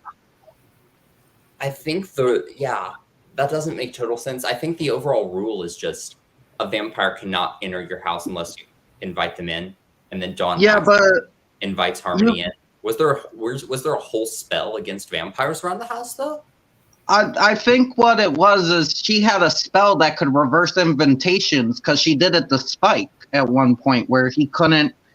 She reversed his invitation to enter that. I'm a little foggy on this, but I don't know if she had it at that point. But like, if you got a spell that can make vampires that already have invitations to your house not enter your house, you should use that as much as possible. Yes. I'm just guessing she couldn't do it yet because it's the spell's a process, and she had just found out that Harmony had been invited in. I don't know. They play with the rules of the magic. Yeah. Yeah, but that's probably the only maybe nitpick I can pull off. It's very much a nitpick I can pull off the top of my head. I just had one, and now I'm forgetting what it was. Dang, what was it? I don't remember anymore. Oh no. Hope it comes back. Okay. Give me a minute.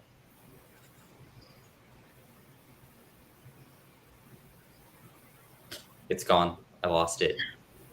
Oh no. I'll find it. I promise. Okay.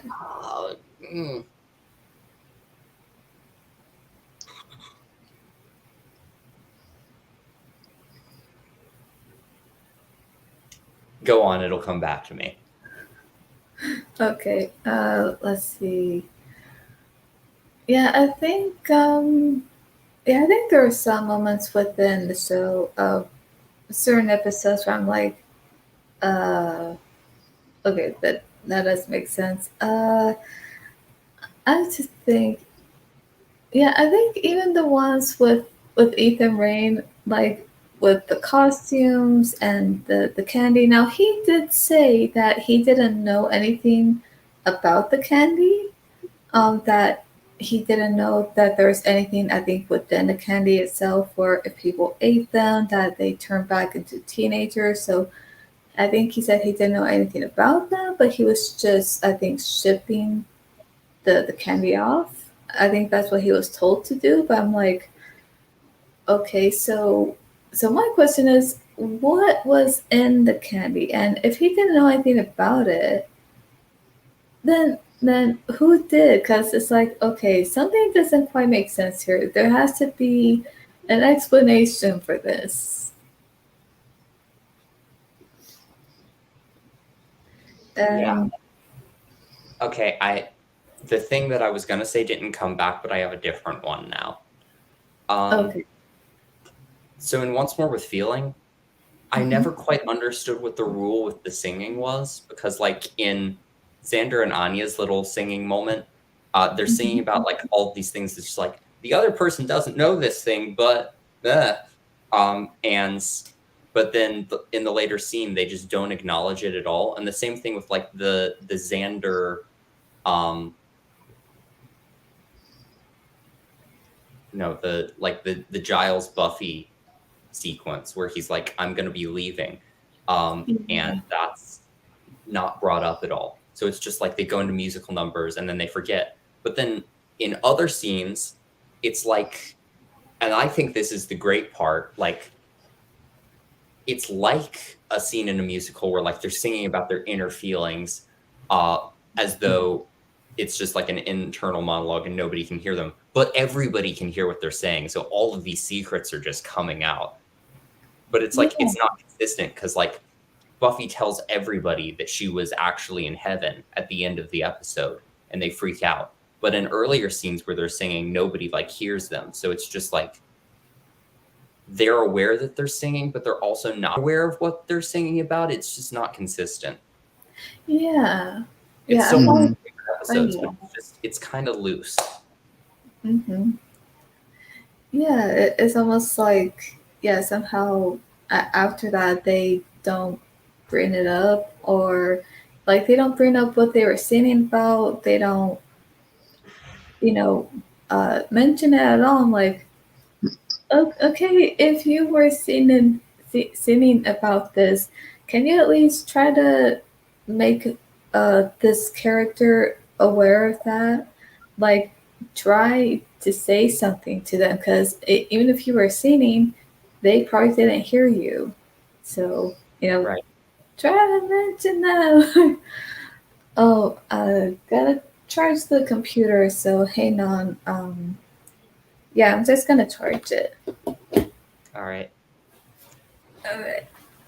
You good? Alright. That's good.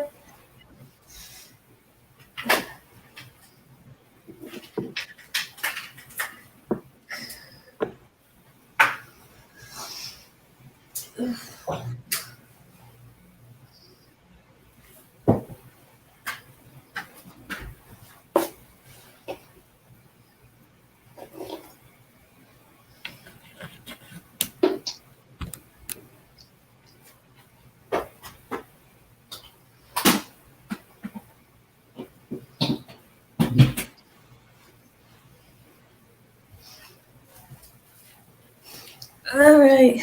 Okay, I'm back. All right. So yeah, I just thought of a couple other things. First of all, like in Once More the Feeling, I do think that maybe in some of those scenes they did hear everything and just were too mortified to talk about it. Like Spike after his thing is just like, no, we're not talking about it. We're not acknowledging any of this. No, absolutely not. Also, another thing that I've never been totally clear on is what does true happiness mean for Angel? Oh, yeah. They're always just like, it must be having sex with Buffy, which never quite like, is that the only thing that can bring you true happiness? That's depressing. Yeah. Poor Angel. But yeah, there's also, and this is going into Angel territory. There's an episode where like someone laces his drink with something that like makes his brain loosen up and feel happy, so he starts slipping away and becoming angelous, and it's just like, but is that true happiness? I thought the spell only worked with true happiness. This doesn't make Yeah. sense to me. Yeah, exactly. Yeah, I wondered about that too. Like when they mentioned if he experienced one moment of true happiness, that he will lose his soul. But I'm like, wait, okay, so it's like, what do you mean by true happiness? Is it like about anything? Is it like what if he's with Buffy? Like, or is it a moment where he is somehow feeling happy no matter what he may be doing? What if it was that one time he had sex with Buffy, or could it be some other kind of happiness and he just can't have that kind of happiness because he'll just lose his soul? Mm-hmm. Because, yeah, I've wondered about that too. Like, okay, what kind of happiness? Like, can you explain that a little further? Yeah, because like if I was writing the show, it would be like, yeah, sure, he can't have sex with Buffy, but also them just having a relationship and being romantically happy together, even without that, I would still count that as true happiness. Yeah. And it would Yeah. still be the same thing. And even in Angel again, minor spoilers for Angel, but Angel has a son at one point. He has a little baby. Oh. And Mm-hmm. there's an episode I just watched recently where he starts acting kind of weird and threatening around the baby. And they eventually explain that, but I was like, did he have his one moment of true happiness of being with his son? Did he turn into Angelus? So, like, I feel like there could be other versions of true happiness that they could have played around with, but they were just like, nope, it's sex with Buffy. That's the only thing. Well, even the thing is too, like you could have like some of the moments in Angel where he's with this, the kind of makeshift family. That could be a true moment of happiness. When Exactly. they're all just hanging out and bonding like that, because he has actual companionship that well, he had that with Buffy as well, but he has actual companionship with this makeshift family instead of like when he used to have Drizella and Spike, and they would just go out and murder people and shit. Yeah. I th- I think Joss Whedon just has a really narrow idea of what true happiness means, and I'm not about that. Hmm. Yeah, I think so. Um, but yeah, I think they could have explained that a little bit more about Angel's true happiness. Like, because yeah, I think it could have been more than just one thing. I think it could have been many things. Definitely.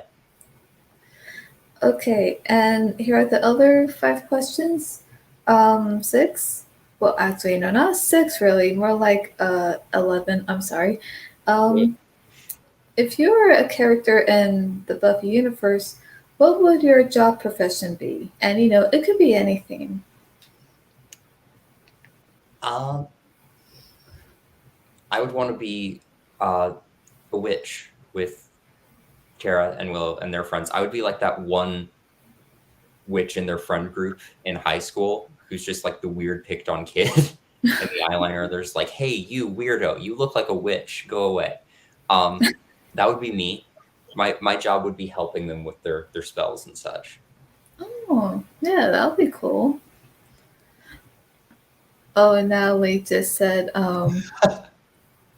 Yes. Or cheese. uh, that's funny. His true happiness is shrimp. Maybe. What about you, Trenchy? I don't know if this counts as a job. I want to be whatever cheese guy is. That's my role. I just want to show up and randomly do things. Like I don't know. Yes. It doesn't even have to be with cheese. It could be with goats, dwarves, hats. Whatever. I'm down. I'm down just to show up randomly, do some shit, and have people be like, "What the hell was this?" and then forget about me. That's my thing. Minus the forgetting about you part, I feel like that's kind of your job anyway. You just jump in to everything you do with this great chaotic energy that makes me so happy. Uh, I appreciate that. I just have fun hanging out with you guys and shooting the Oh yeah. shit. Oh, yeah, Like, definitely. if I ever write like something that requires actors of some kind, you will be the random cheese guy character, Trenchy. I promise. Yes. Yeah, but you will not be forgotten. No. No, definitely not. Um, but yeah, I think that that'll be cool for you, Trent. Like a random, but definitely not forgettable cheese guy character. Well, I just want to show up in like a dream sequence, and maybe they're having a big prophecy of like the Buffy seeing the Earth being destroyed, and then I'm just sitting in the corner. I'm like, "Do you like goats? I like goats. You should buy a goat." And then God. Yes. I love that for you, Trenchy. Yeah, yeah, that'll be cool. Let's see. I actually don't know what my job profession would be, or any kind of or maybe any position for my character. Maybe someone who just does some like research, and even someone who just even tags along, with the group, and that if there's in case they need help, I'll be there, or in case if something comes along, it's like let's say if the group separates or half of the group goes somewhere to deal with something and the other tries to deal with something else, it's like I could do that. I could definitely tag along. Oh yeah, I think you should be the replacement Xander. Yeah. I mean, hey, if I have to replace him, We should I'll. kill Vander. Yeah, I could do that. Um. Okay. So, as a character in the show, would you use your real name or change your name to your character? Mm, I mean, if I became a vampire or a demon at some point in the show, because I think being a vengeance demon would also be really fun. Mhm. I would change my name to something. I don't know what that would be, but yeah, I would find a fun name for that. Otherwise, I would probably just be myself. Yeah, yeah, that's a good one. Yeah, definitely. Like, it's like you stay yourself, of you being you. But it's like if you want to change your name or keep your name, like, that's fine as well. Like, you could do that. Hmm. What about you, Trenchy? Like, would you, if you were a character in the show, and you being you, as the character, would you keep your name or would you change your name? Um, I probably I probably wouldn't use my real name, but I'd use Trenchy. I'd just be like, "Hi, my name's Trenchy," and it's like it would work. It would work. There's characters called Jerusalem and other weird names and Anya, so I think Trenchy would be fitting. You got a character called Oz. It would work. If Yeah. anybody has a problem with it, they can go eat cheese. Yes. So, I love I love Anya because like Anya feels like a normal person name, but it's short for Anyanka, which is her demon name. So I love names like that where it's just like this yeah. affectionate nickname, but it's actually short for something more unusual. Like that's one of my favorite things. Like Levi is short for Yeah. Leviathan or something. I love Yeah. stuff like that. Oh yeah, yeah, that's always cool. Um, I think with me, I don't know. I think I would probably keep my first name. Um, but I think if I was a character, I'll change my last name to something else. Although I don't know what that would be. But yeah, that's just what I would do. Hello, Um, Hobbs. oh, hi Hobbs. Yes. Hello. Me and Collector Man are the Sanderson brothers. We've been watching witch movies together. Oh, fuck yeah. Yeah. Oh, We've that's cool. yeah. Yeah, we watched Hocus Pocus back in August of last year, and earlier this month we watched The Oh, Craft awesome. together. So Oh, cool. Um, which Buffy characters would be your enemies? for me, I feel like I would probably like start out like hanging out with the characters that make up the trio at school, just because they're like the nerdy outcast characters, and I'd be like, oh, cool, I can talk about like Star Wars and Doctor Who and random nerd stuff with you guys. But then I'd be like, wait, no, you guys are kind of jerks and awful, and I hate you. Um, yeah, at some point I'd be like, especially like with Warren and stuff, I'd be like, no, absolutely Yeah, not. I no feel like I'd way. start as their friends and become their enemies. Hmm. Yeah, I agree. What about you, Trenchy? Any characters that you think that would be your enemies? Um, I don't know. Like, even out of if we're talking the main good guys, I don't know. I probably end up clashing with some of them at some point for sure. Um, Hmm. I probably even clash with Buffy. I think there would be a clash with Spike, of course, um, because Spike clashes with almost everybody. But That's the great thing about the show, though. They're not like a perfect unified. Yes, we are the good guys. They yeah, have a lot of infighting and disagreement and conflict.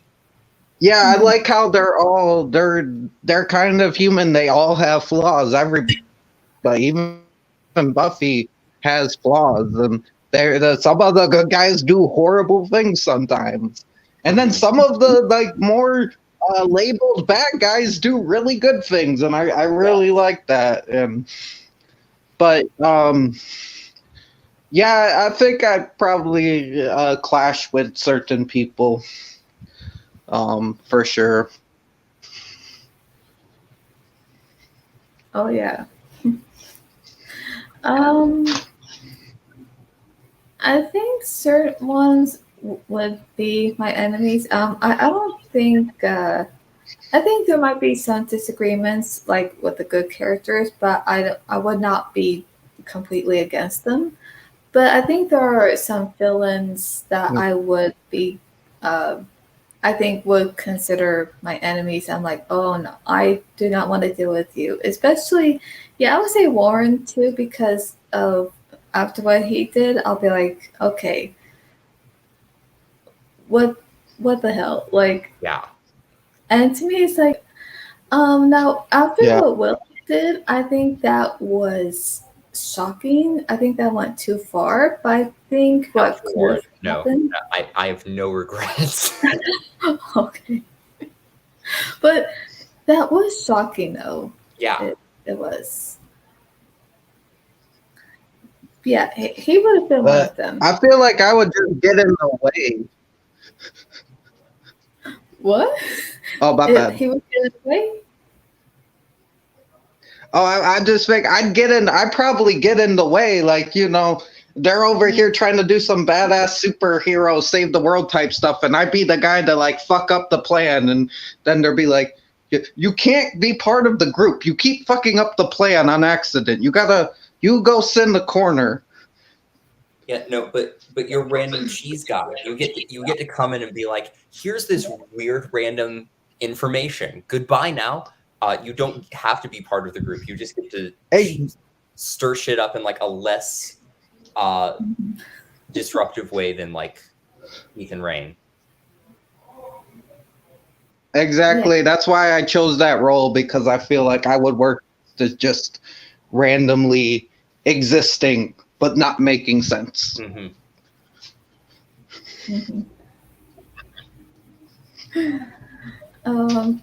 But yeah, I would say there would be some villains. I think be my enemies, and it's like, okay, if I have to take them down, or if I have to get them in trouble in some way, or put up a fight, then yeah, I will do that for sure.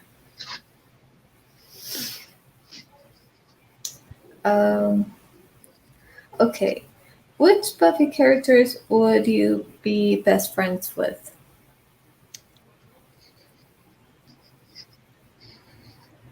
Definitely Tara and Willow for me.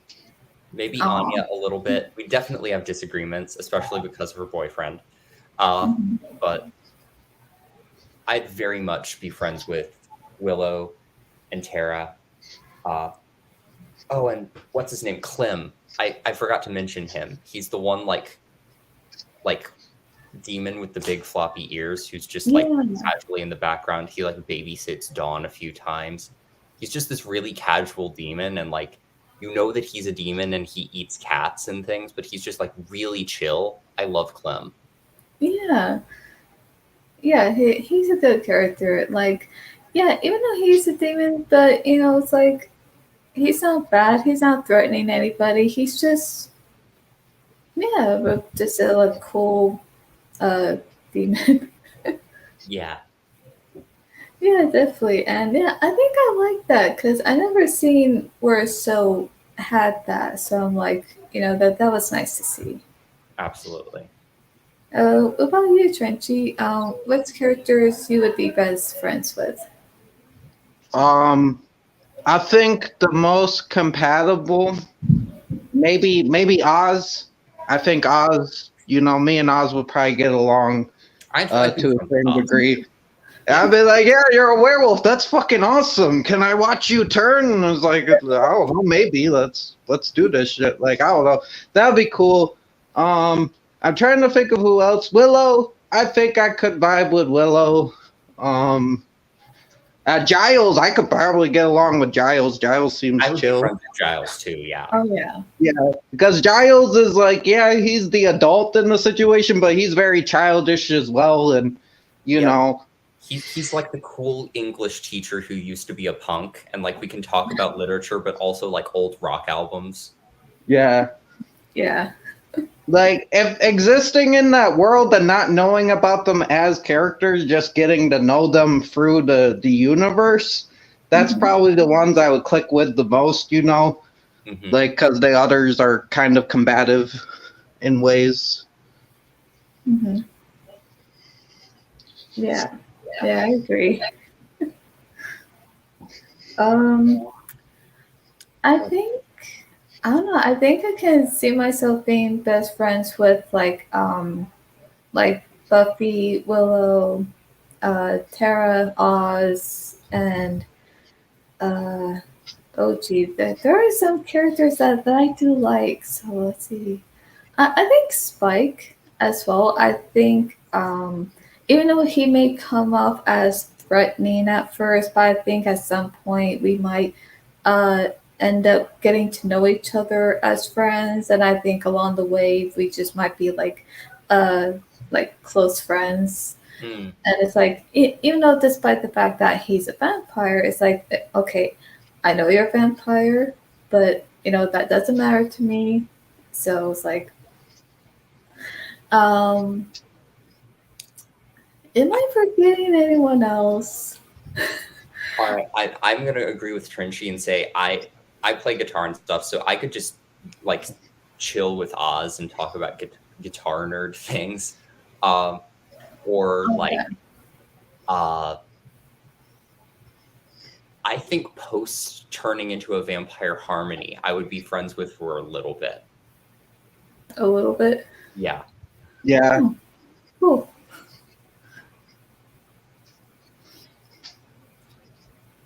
Yeah, I think I would probably get along with Dawn as well. I don't know if her and I might be like somewhat best friends in a way, but I think if we get along to at least to some degree, then yeah, Yeah. I can see that. Um, yeah, I can see myself getting along well with Giles as well. Yeah. Yeah, very. Um, and last question. What Buffy character would you date or be in a relationship with? I'm actually asexual and aromantic, so I don't feel any of those feelings. So like Oh, okay. probably none of them. uh, Oh, but that's okay. yeah, I would have I would just have a very close friendship with Willow and Tara, and probably Dawn by extension, and like the whole group. I'd be Mhm. very close friends with, but I'd just Oh, chill on yeah. my own. Oh, yeah, definitely. Yeah, that's good. Yeah, I would agree. Like why not just be like good close friends with all of them? Yeah, and it's like a chosen family for them. Even that's why I love the episode where Tara's family comes back and they're like, "We're her blood kin. Who are you?" And they're like, "We are family." Yeah, that was great. What about you, Trenchy? I mean, whether even if there's someone that you may like or not, but either way, it's a question. Just curious, Yeah. but yeah, would Um, there or I no? don't know if any of it would work out. Like if I was to try to date any of them, I don't think it would work out. I don't think Mhm. because most of them are either paired off or are out of my league. So it's like I don't think there would be any relationship, to be honest. Wow.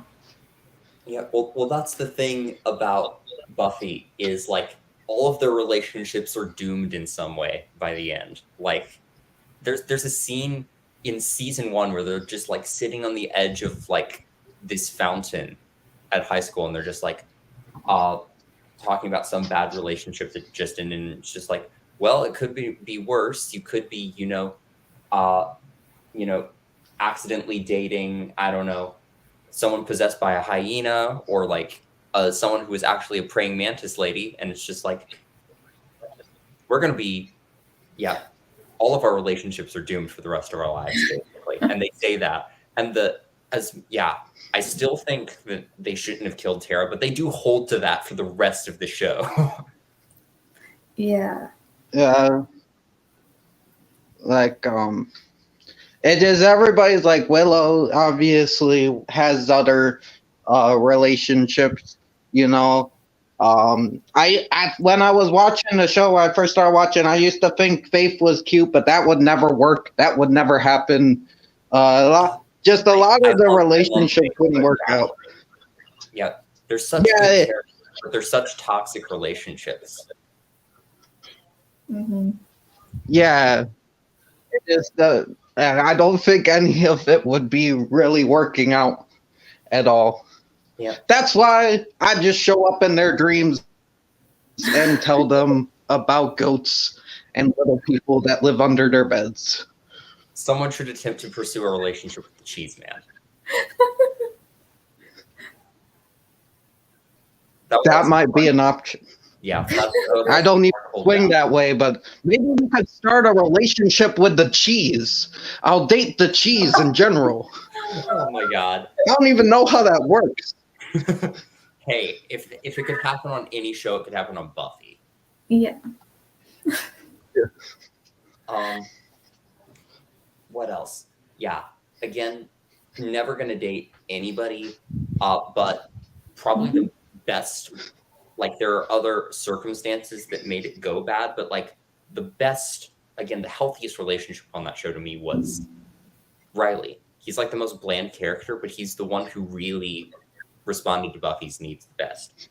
Oh She yeah. had other things going on that made her keep secrets and feel like he was being excluded, which led to that whole disaster. But other than that, it was way healthier than any of the stuff that comes from. And I love vampires because their emotions are messy and complicated, but that's good storytelling. It's not good, healthy real life relationship. Exactly. But yeah, I agree.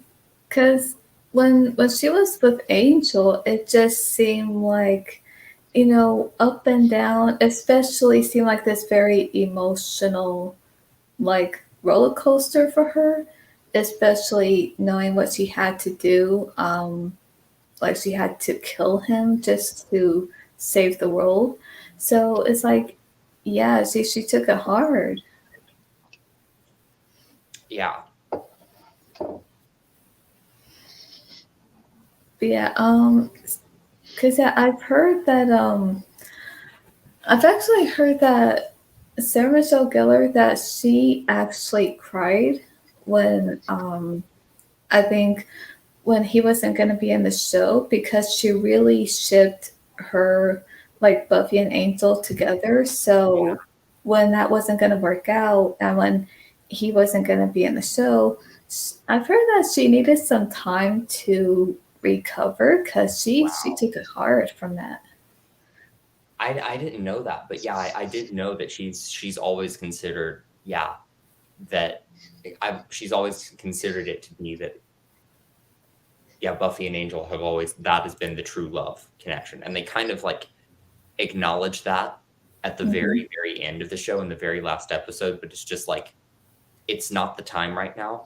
I don't know if it will ever be the time, but because it's just not good for either of us, but we can't deny that we are unbelievably madly in love with each other. It just doesn't work out. Exactly. And I think when they had found out that the relationship wouldn't work just because he would live much longer than her, because him being a vampire and her being human.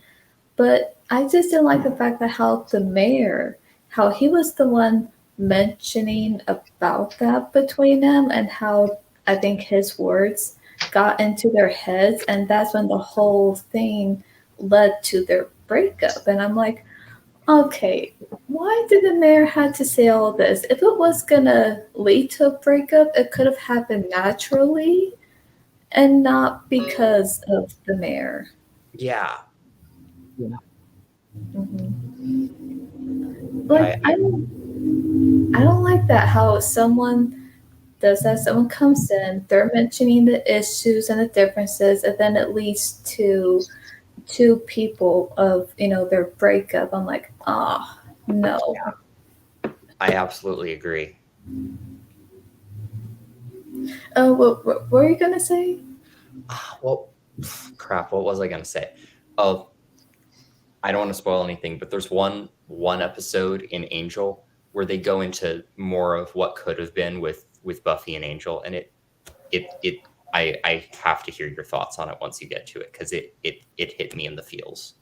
Oh, so I'm Yeah. guessing it's pretty like a emotional episode. It's an emotional episode, but it goes into more of what could have been between Buffy and Angel.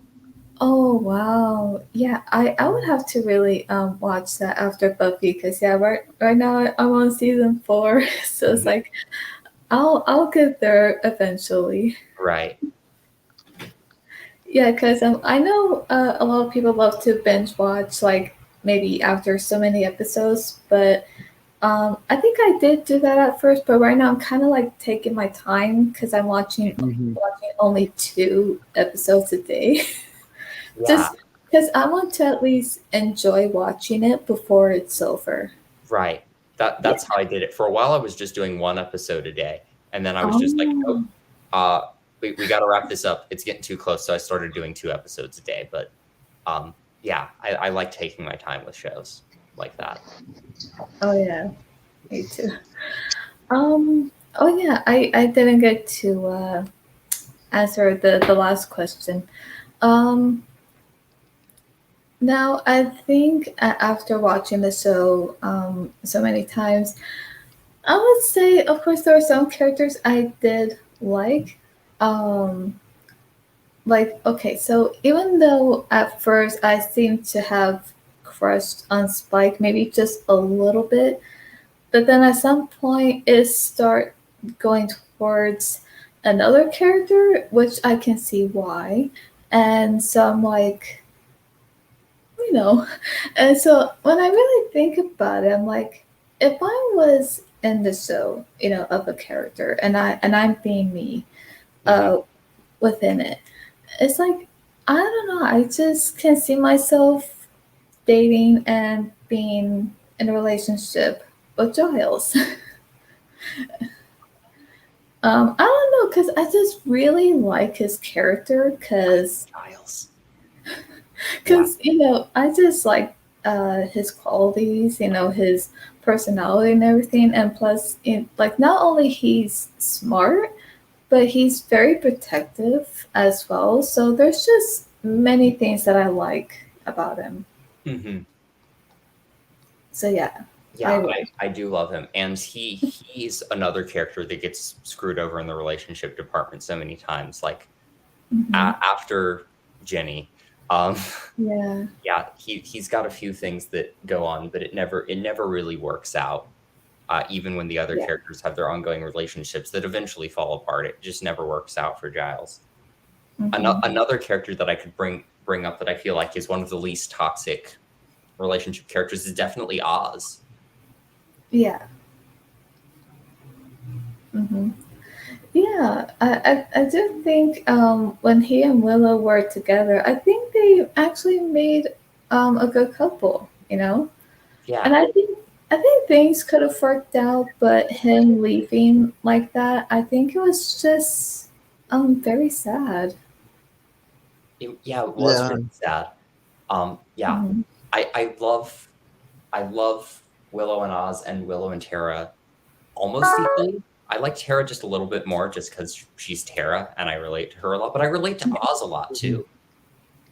Ye- Yeah. They're It's both, just they're both two of the most just like kind of introverted, relaxed characters. Yeah. yeah. And I like how Oz kind of accepted that. It took him a little bit and there were issues, but Oz did accept that Willow had moved on and that he's like, I need to work on myself because of the whole, werewolf stuff. And Mm-hmm. I like how they ended that on good terms instead Yeah, of leaving it in some random drama. I completely Oh, agree.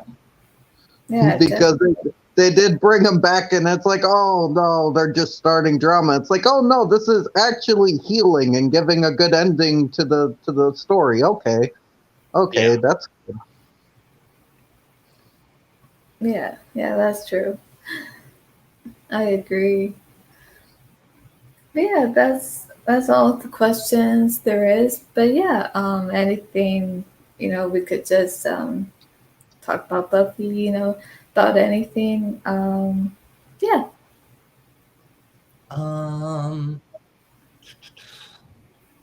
Let me think. There's one thing I would like to point out. Hmm?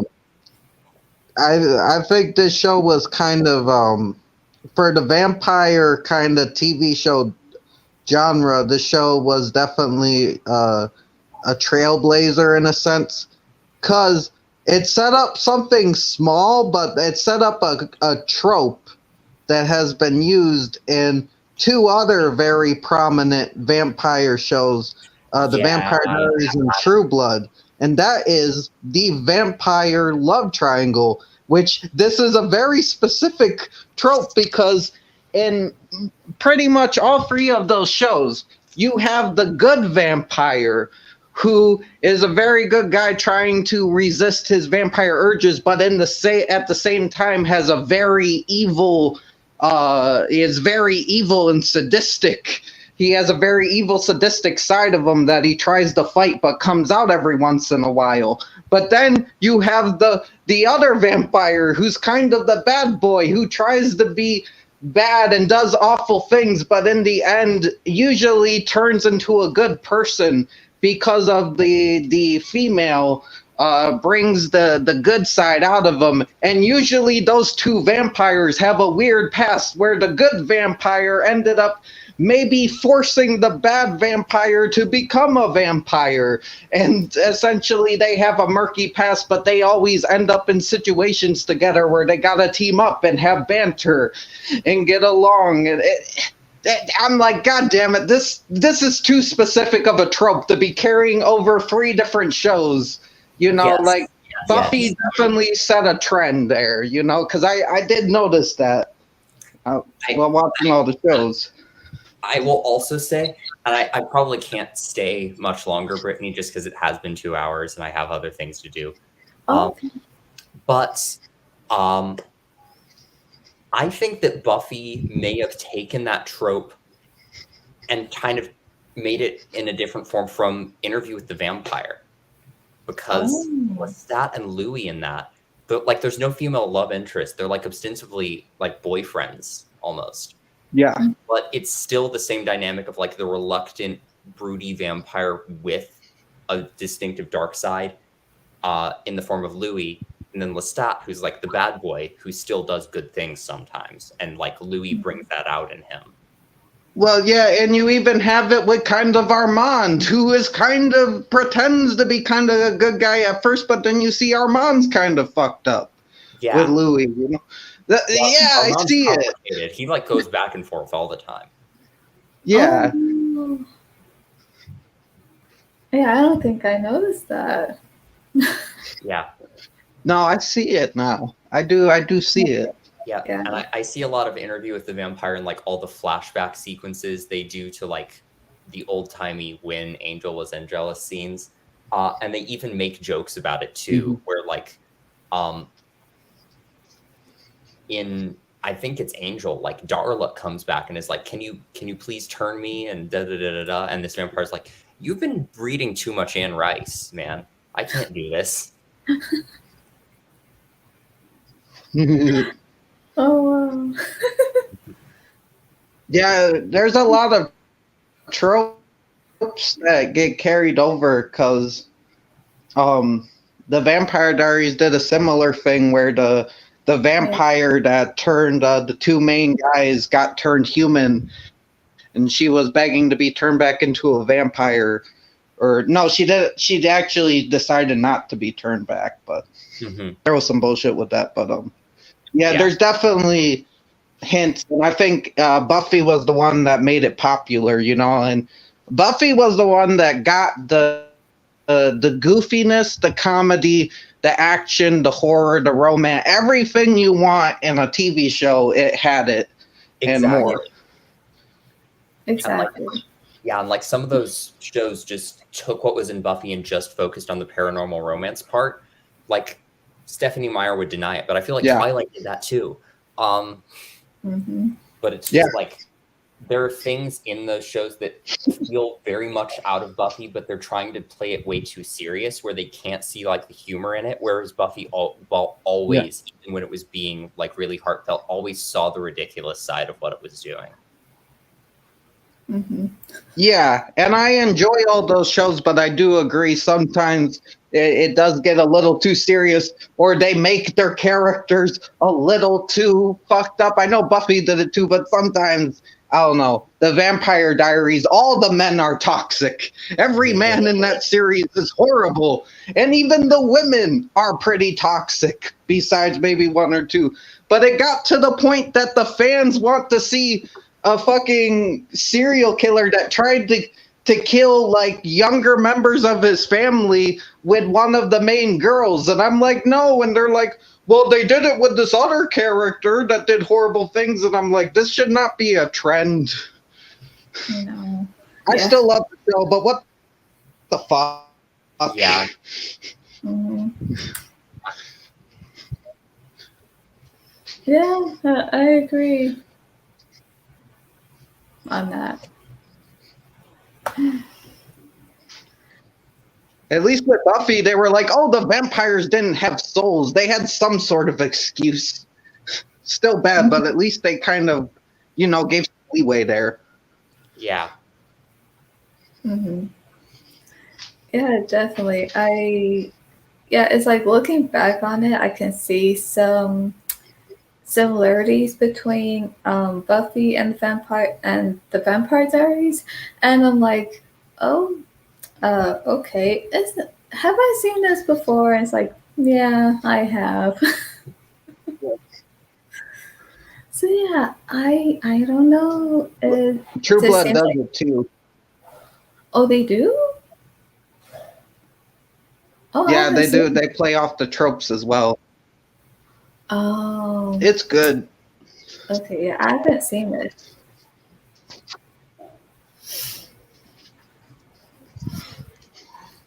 But yeah, I did recently had a crazy Buffy dream. I did a video on it, so please tell me to if you watch want that. to check that out, it's on there. I will definitely be watching that at some point. Hmm. Yeah, I won't Yeah, give I'll have to away see. the huh? What was that? Oh, I said I'll have to check it out for sure. My bad. I think I'm delayed. Oh, that's okay. Um, yeah, I won't give away the details, but yeah, you'll see the title, which that a crazy witch kidnapped Giles, and I'm like, and and because this happened right in front of me in the dream, like, Yeah, whoa, and so yeah, it's crazy, yeah, like, ah, yeah. So I did not like that, not at all. But yeah, so this was fun. Hanging out with you guys and talking about Buffy. absolutely. Definitely. Thanks I for had having fun. me. And Oh, thanks you're for having welcome, me. Quincy. I had a great time. This made my day. Oh, no, you're welcome, Anthros. Oh, Yeah. Anthros. I'm sorry. You're good. Okay. All right. So, I wish I was a little bit more prepared and up to date with it, but I still enjoyed talking to you guys. I don't get to talk to you guys that often, so it's good seeing you guys. Hey, you were prepared enough to come in with a picture of the Cheese Man. Yeah. And I think that says everything. I had the rap Cheese Man, man. The best, one of the best characters ever created in fiction. I'm calling it now. Absolutely. Top 10 at least.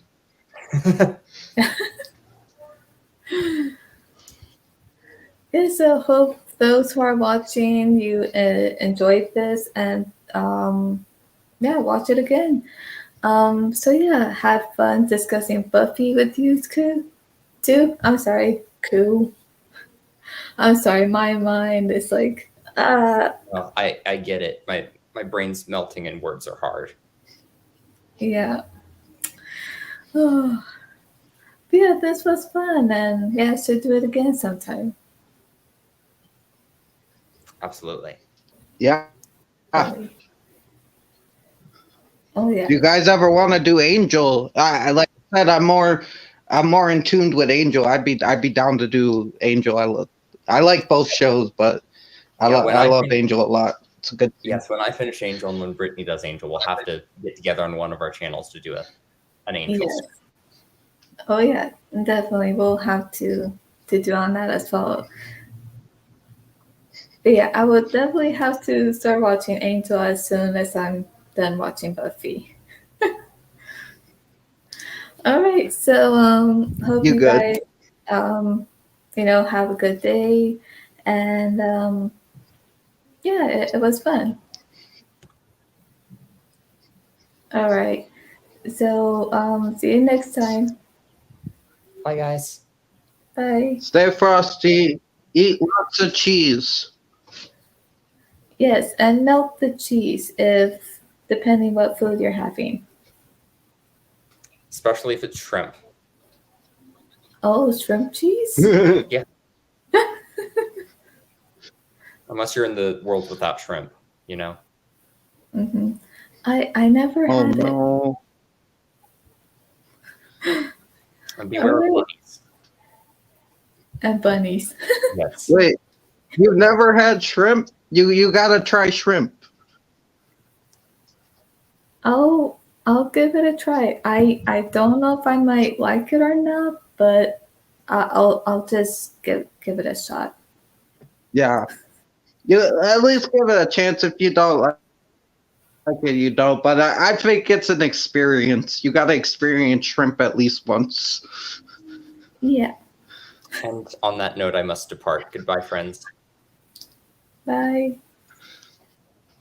Stay frosty. Good seeing you, Ampro. Good seeing you. All right, so now it's just being Trenchy. So yeah, this was fun. Oh yeah, it was a very good time. Oh, definitely. But yeah, so it's funny because with this dream I had, yeah.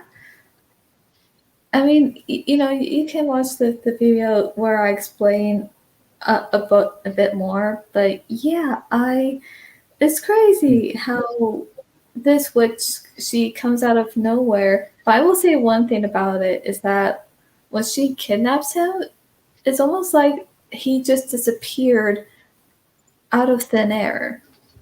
And because he just vanished right in front of me, and I'm standing there and I'm shocked, and I'm like, what just happened?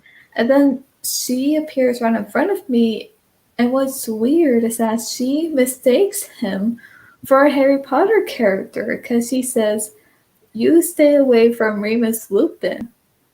He's mine." And then and I'm thinking, he's not Remus Lupin.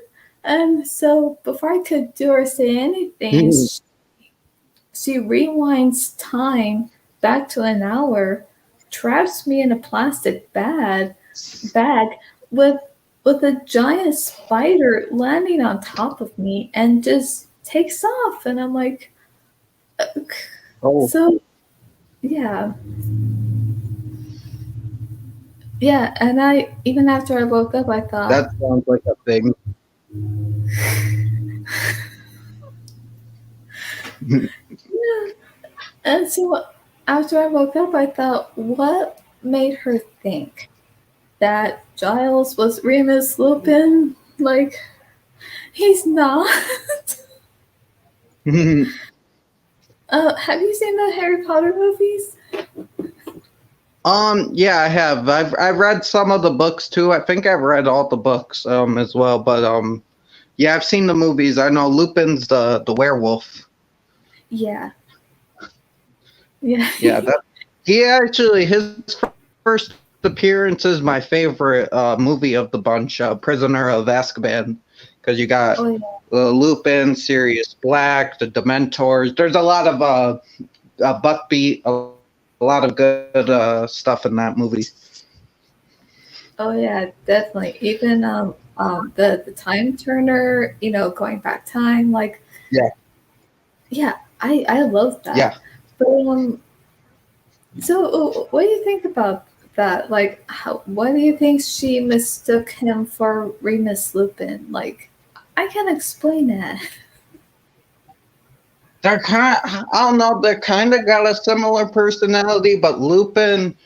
I feel like Giles is a little bit more open, while Lupin's more. He keeps to himself. He's very.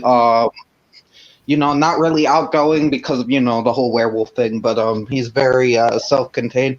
I guess they're both professors in a certain way, and they both are wise, but they Yeah. don't look like each other at all. No. Maybe she's from a different dimension. Yeah, I Yeah. don't know. Yeah, I think so. And because, yeah, it's true that they look nothing alike. And yeah, there might be something about them that might be similar, like how Lupin was a professor at Hogwarts, and although with Giles, he was a librarian, at the high school, but at the same time, he was Buffy's watcher. But he still sticks around. So in a way, I think he's still her watcher in a way, but not in an official way with the council, but just in a way that he still watches over her and protects her and everything. But Mm-hmm. yeah, it's like, yeah, because even at some point I thought, okay, I don't know how she can mistake him for Remus Lupin because they're both different characters. They don't look alike. And Yeah. it's, so I'm thinking maybe she has some kind of memory loss. Like maybe somehow when she encounters people, maybe somehow she doesn't see them as them, but somehow she sees them Yeah. as someone else. You know? So That could be a thing. yeah. So Yeah. it's almost like when she saw Giles, it's almost like she didn't see him as him, but somehow she saw him as Remus Lupin. I'm like, what? Like I don't know. I mean, it could be. Yeah. I mean, dreams are interesting. Yeah. You never know what's going on. There's not much like logic to dreams. Like just stuff just kind of happens. Yeah. Yeah, that's true. um yeah. So yeah, I thought that was interesting, but at the same time it was just like, what? So, and the funny thing is, because after the dream, I actually wanted to go back to sleep because I thought if I somehow could have that dream again, maybe I can change it. But of course, it didn't happen. And I'm like, because, when you go back to sleep, you end up dreaming about something else. So that didn't really happen. So I'm like, oh, like, and so yeah, I just didn't like how she just did that, and especially because it was right in front of me, and it just looked like he vanished out of thin air. Yeah. That was interesting. Um, very interesting dream. Very, yeah. There's a bit more detail to the dream, so if you want to check it out, yeah, feel free. Oh yeah, I'll probably check it out at some point for sure. All right, yeah, definitely. So those who are watching, yeah, hope you enjoyed this. So see you next time. Stay frosty.